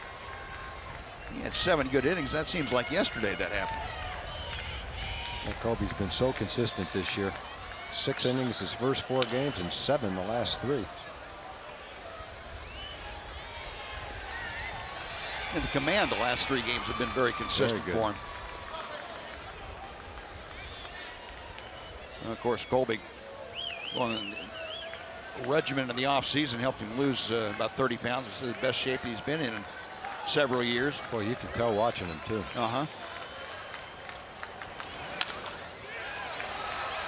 Frazier, it's the good short hop and throws out Elvis. 1 gone.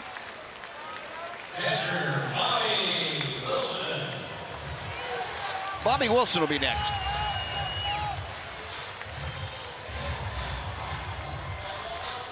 Wilson 0 for 3 tonight. A couple of strikeouts and a liner to left. He also had a sacrifice bunt. That was big in that 9th inning. Moved Elvis from first to second. And Elvis scored on the base hit by Alberto.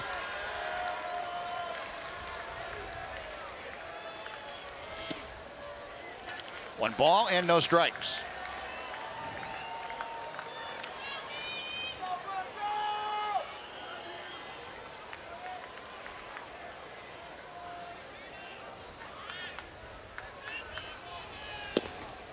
Now 2-0. Jennings hasn't exactly been pinpoint here tonight. 21 pitches and just barely half of them, 11, have been strikes. So he has made it difficult on himself.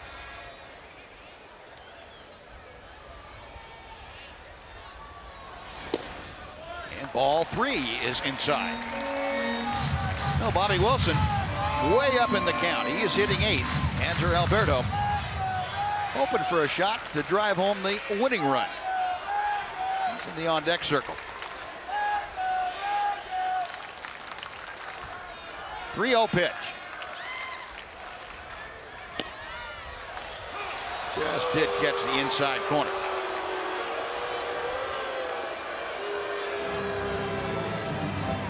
Laz Diaz drawing the ire of the Ranger rally fans.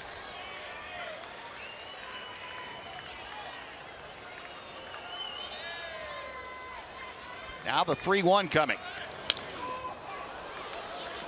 Full count. Had a good pitch to hit, had a good swing. Make the contact he was looking for. He knows it too. You see him shaking his head. He got the fastball right there. He had the swing, hit the right part of the bat, just didn't hit the center of the bat.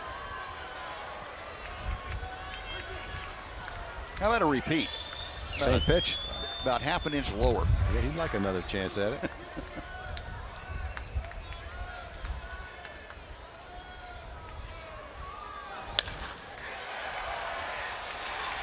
Rollins to Abreu, 2 gone.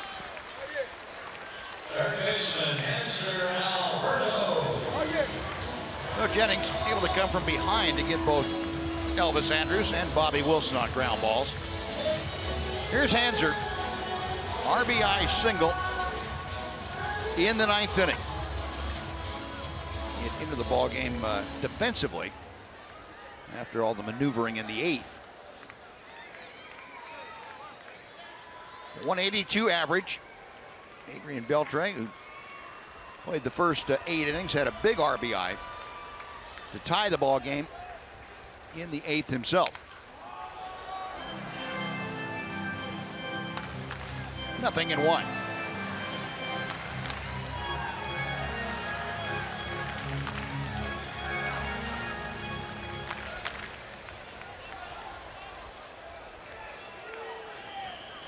Radio doing a little play-by-play for himself up there.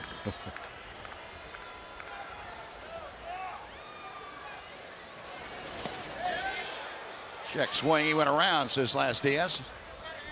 No balls and 2 strikes.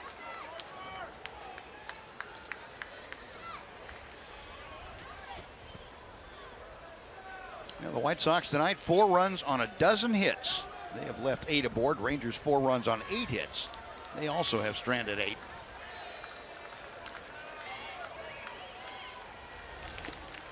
In the dirt, almost hit Hanser in the foot. 1-2.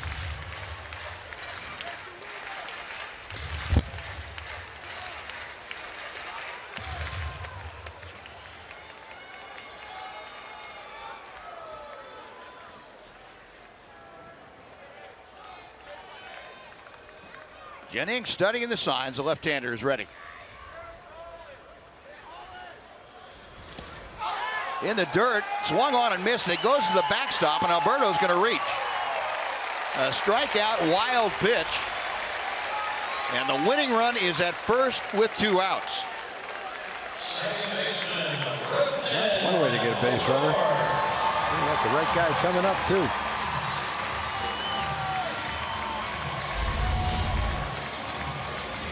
Gets him to chase a pitch that looked like it bounced right on top of home plate. Avila tried to backhand that ball, went off the top of his glove. So a strikeout, wild pitch has the winning run aboard. Here's Rougned Odor. Odor 2 for 5, a home run and a triple. He has scored 2 runs. Jammed him. Lowry. We're going to the 12th. No runs, no hits, one left for the Rangers. 4-4 the score. Rangers and White Sox on Fox Sports Southwest.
Into the top of the 12th inning. Rangers and White Sox deadlocked at 4, and it is the top of the order for the White Sox. Adam Eaton facing Cesar Ramos. Ramos did a nice job. He allowed just a walk in the 11th. Eaton tonight, a couple of base hits. He singled in the 8th inning. He tripled to lead the game off. Came around to score the first run of the game. And Cesar's still trying to throw a strike to a left-hand hitter. Pretend it's a right-hand hitter. Well, if he did, that didn't work. Nope. 3-0. Last inning, he got the 3 right-hand hitters easily. Avila, the one left-hand hitter, walked. I think it was on 4 pitches. Now he's down 3-0 to the leadoff hitter. That's the guy you want to get. And he lost him. No, Eaton with very good speed aboard with the walk. You're looking at a little bit of a problem. Jimmy Rollins, the number 2 man, coming up. He's a switch hitter. Rollins checking with Joe McEwing, the third base coach, going through a series of signs. Rollins tonight 0 for 5. Popped out twice, grounded out twice, and struck out. The way he looked trying to sacrifice bunt in the 8th inning, I'm not sure if Robert Ventura would ask him to try it again. Rollins in that 8th inning had runners at first and second. Nobody out. And he got ahead in the count. 3 balls, no strikes. Took 3 and 1. Then tried to bunt 2 pitches. Fouled off the second one for a strikeout. And didn't look really kind of like that. Where he doesn't look real enthusiastic about trying to bunt. No, you'd think he's probably done all. He'd been in the big leagues for what? Did you say 16 years? 16 years, yeah. He's lost his mojo for as far as bunting goes.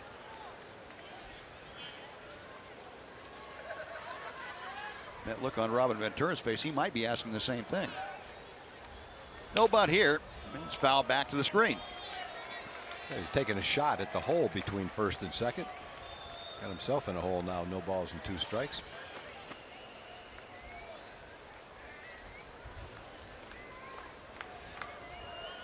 Leadoff walk put Eaton aboard. Ramos set for the 0-2 to Rollins.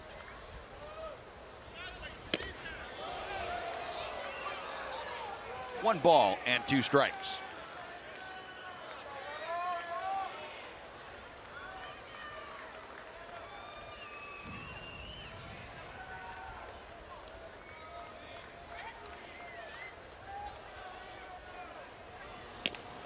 Big breaking ball. Tried to come back. Just couldn't quite make it.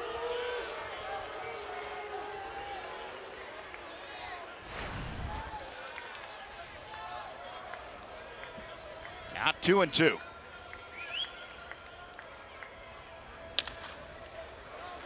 Into the hole. Elvis will not have a play. The ball gets by, and it's down the right field line.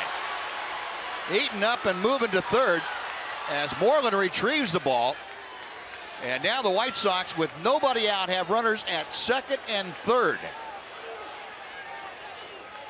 Well, probably, if he had to do it over again, Elvis would have hung on to that ball. I mean, it was a great try, but he didn't have much of a shot to get the speedy Eaton at second base. Umpires now are going to talk Robin Ventura out there to see if there might have been some interference with Odor after the ball got by.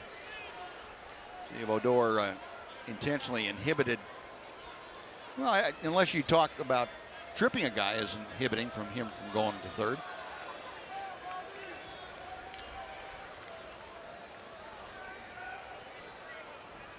And that's a ball knowing with Odor, knowing the speed of Eaton. He's got to block that ball, doesn't he?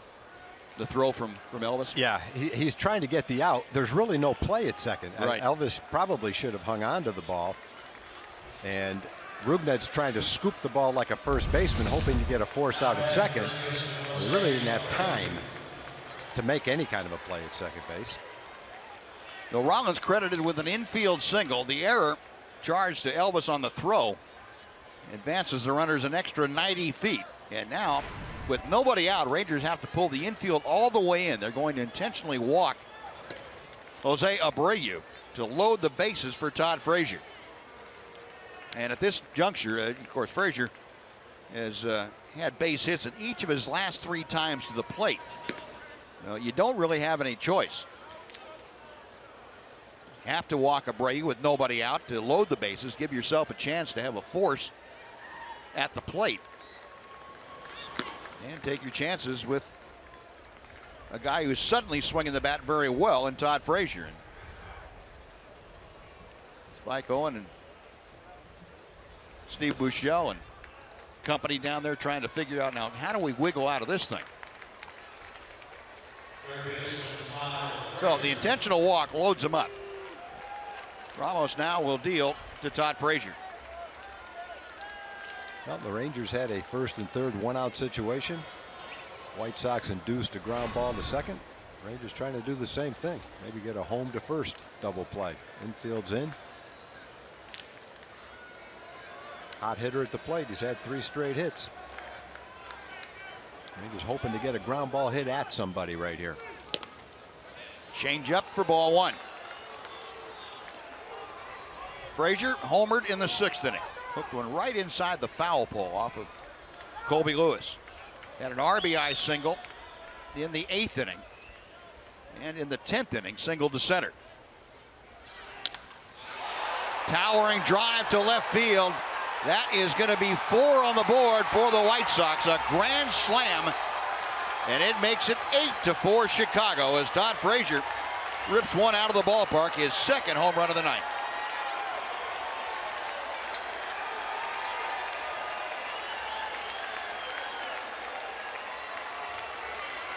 Well, Frazier got hot. 2 home runs, 2 singles, 6 RBIs in the last 5 or 6 innings. From the Ranger perspective, the leadoff walk kind of set the table for the whole inning.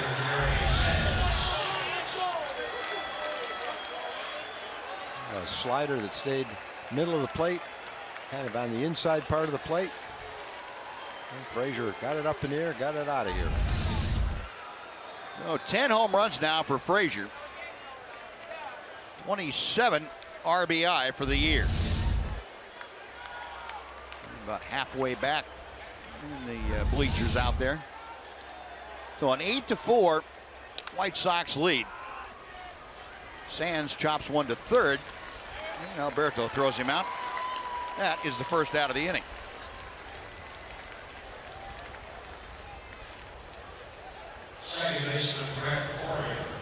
Todd Frazier, well, he came to life, and he could have waited a few more innings. Give him a couple more offers, and he might have had a chance tonight. He has driven in 6 of the 8 runs that the White Sox have scored. Brett Lowry 0 for 5 tonight.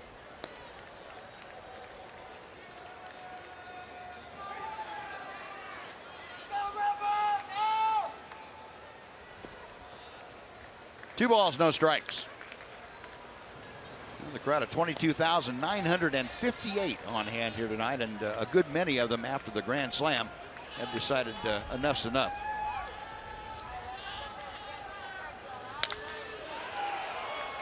Stubbs started in, asked to go back. It's over his head. And Lowry will have a stand-up double. Boy, that ball just jumped off Lowry's bat. Looked like a routine line drive to center that carried all the way to the base of the wall in center field. The good part of the bat on it and just shot it dead center field. Zach Putnam, you saw loosening in the Sox pen. There've been some hard hit balls in this game. Yeah. Tough play again. That same play that Delano faced earlier in the game. That line drive to dead center right over the center fielder's head. Tough play. Well, Lowry at second. Avisail Garcia, who's hit the ball as hard as anybody tonight, and he gets fisted. Rougned throws him out. On to third goes Lowry. 2 gone, with Alex Avila coming up.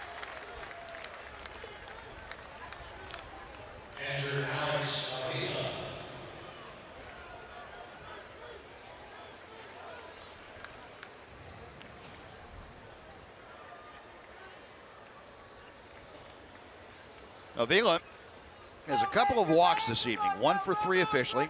Singled in the 9th inning.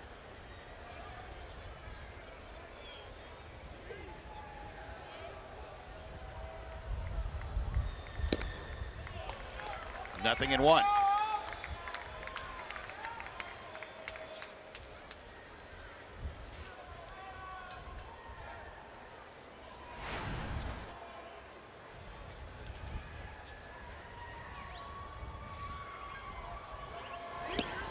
Good breaking ball. 0-2.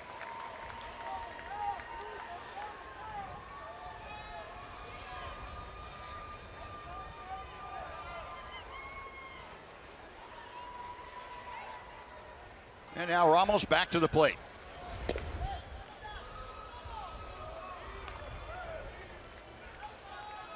Avila, along with his single, has tapped back to the mound and reached on a fielder's choice. White Sox tonight, 8 runs on 15 hits. Rangers 4 runs on 8 hits. Got him swinging.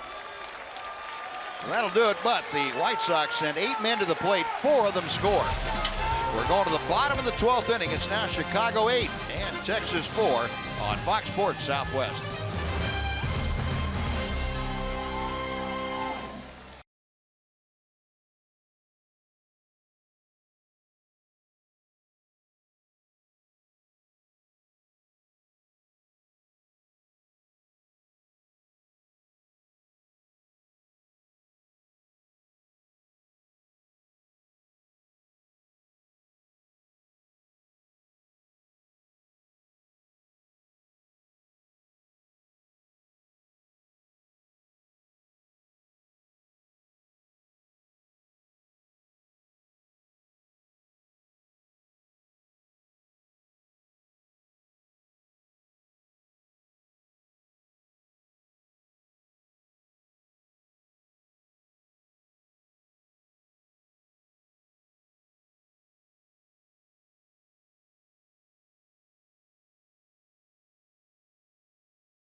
Grand slam home run off the bat of Todd Frazier.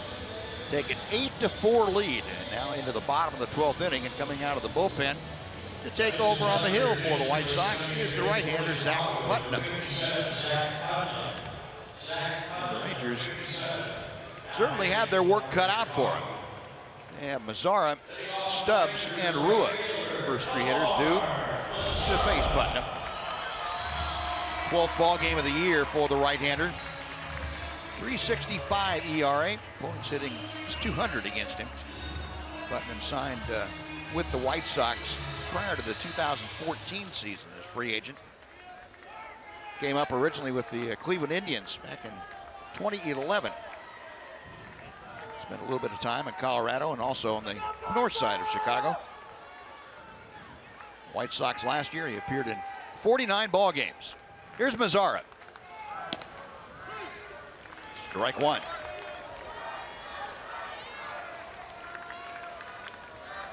Nomar 0 for 5 tonight.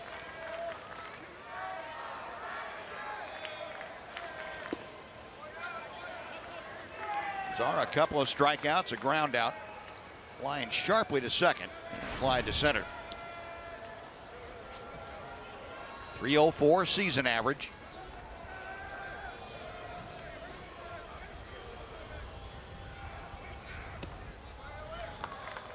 Two and one. The Rangers need some base runners. Nomar did a pretty good job of eyeballing Zach Putnam's offering, just low out of the strike zone.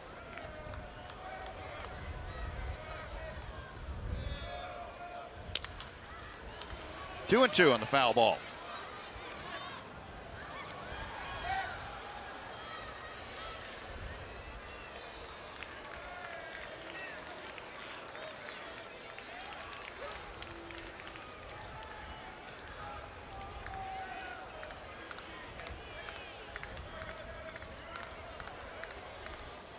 Putnam set. A little bit low, 3 and 2. Nomar trying to lead off by getting aboard Drew Stubbs. He is in the on-deck circle.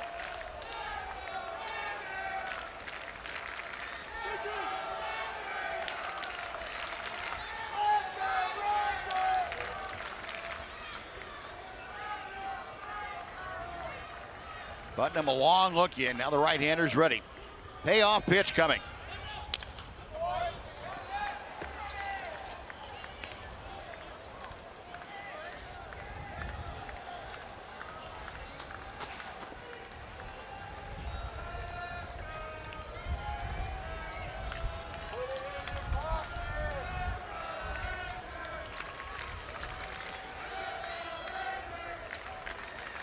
Another 3-2 pitch will be on the way.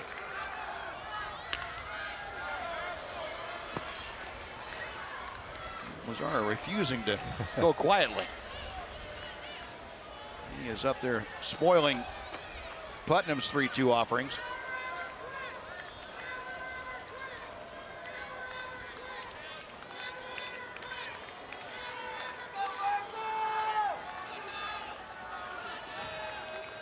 The 8th pitch of the at-bat. And that is sliced deep into the left field corner, but that is going to be foul. You see so many players in the game today that when they get 2 strikes, they basically take the same swing that they always take. If they strike out, they strike out. 3-1 pitch, no different than an 0-2 pitch. But Mazara's not that kind of hitter. Mazara is more of a guy that will try to go with the pitch, make some contact, try to put the ball in play when he's got 2 strikes. Unusual for a young player to be like that. It has served him well in what we've seen him the first month of his major league career.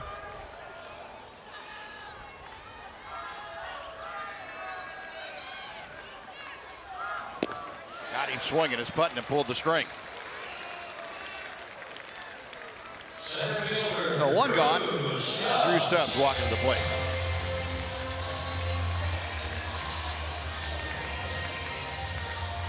Stubbs came on as a pinch runner for Adrien Beltre back in the 8th inning. Scored the tying run at that point in time. His only at bat this evening was in the 10th, and he grounded out to third.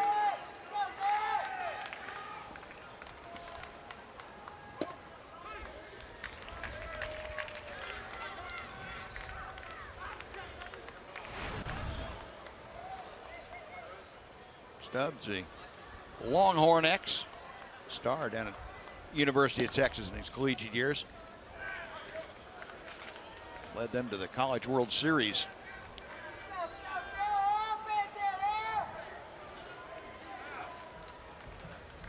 A ball and a strike.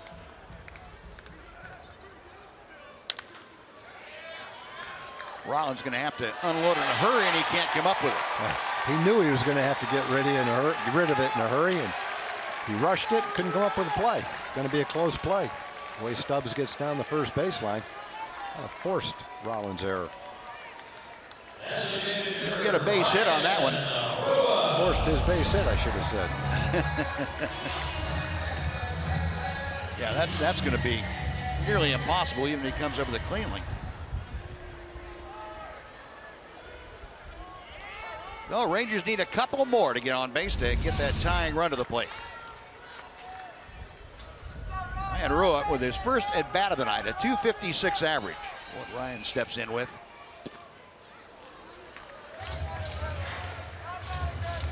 Rua home run, 2 driven in. He's 43 at bats so far for Rua.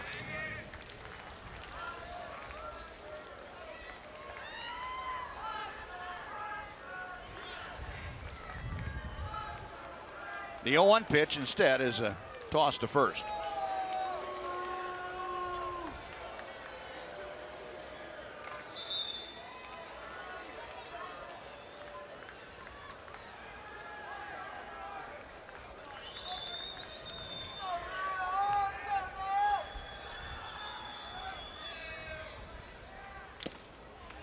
Nothing in 2.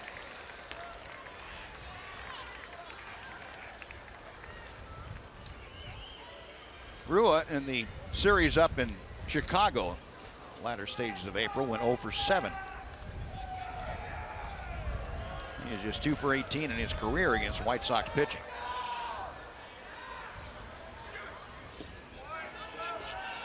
One ball and 2 strikes.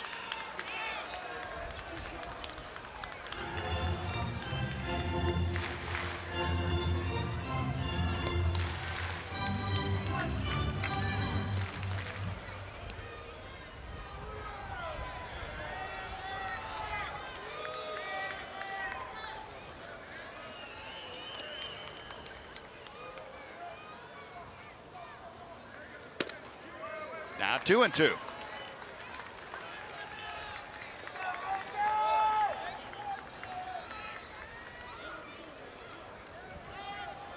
Now the Rangers tonight have not let any of the relievers, save Matt Albers, off the hook. They have made them all work.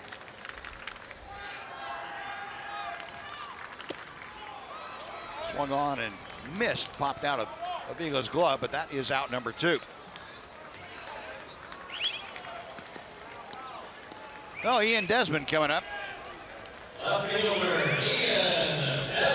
Putnam doesn't throw hard, but he's got a lot of movement on his fastball. Kind of a funky delivery, Yeah. I would think, from a hitter standpoint. Yeah. Ian has been aboard each of the last 3 times to the plate. A walk in the 6th, an RBI double in the 8th, and a solid base hit to center field in the 10th inning.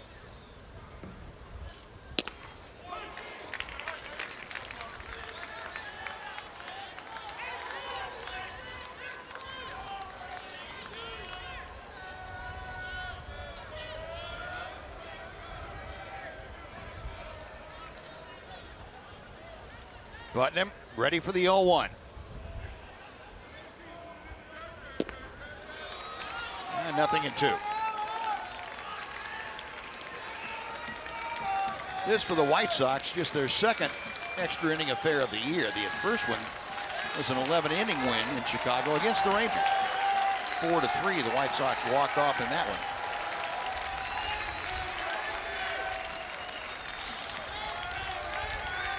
Now the 0-2 pitch. Frazier right at the bag, across the diamond, and that is it. Oh, the ground out. Rangers gone in the 12th. They strand a runner on a base hit. And the White Sox prevail in 12 innings here tonight in the opener. 8-4 the final as the White Sox score 4 in the top of the 12th inning. We'll be back with more at Globe Life Park right after this.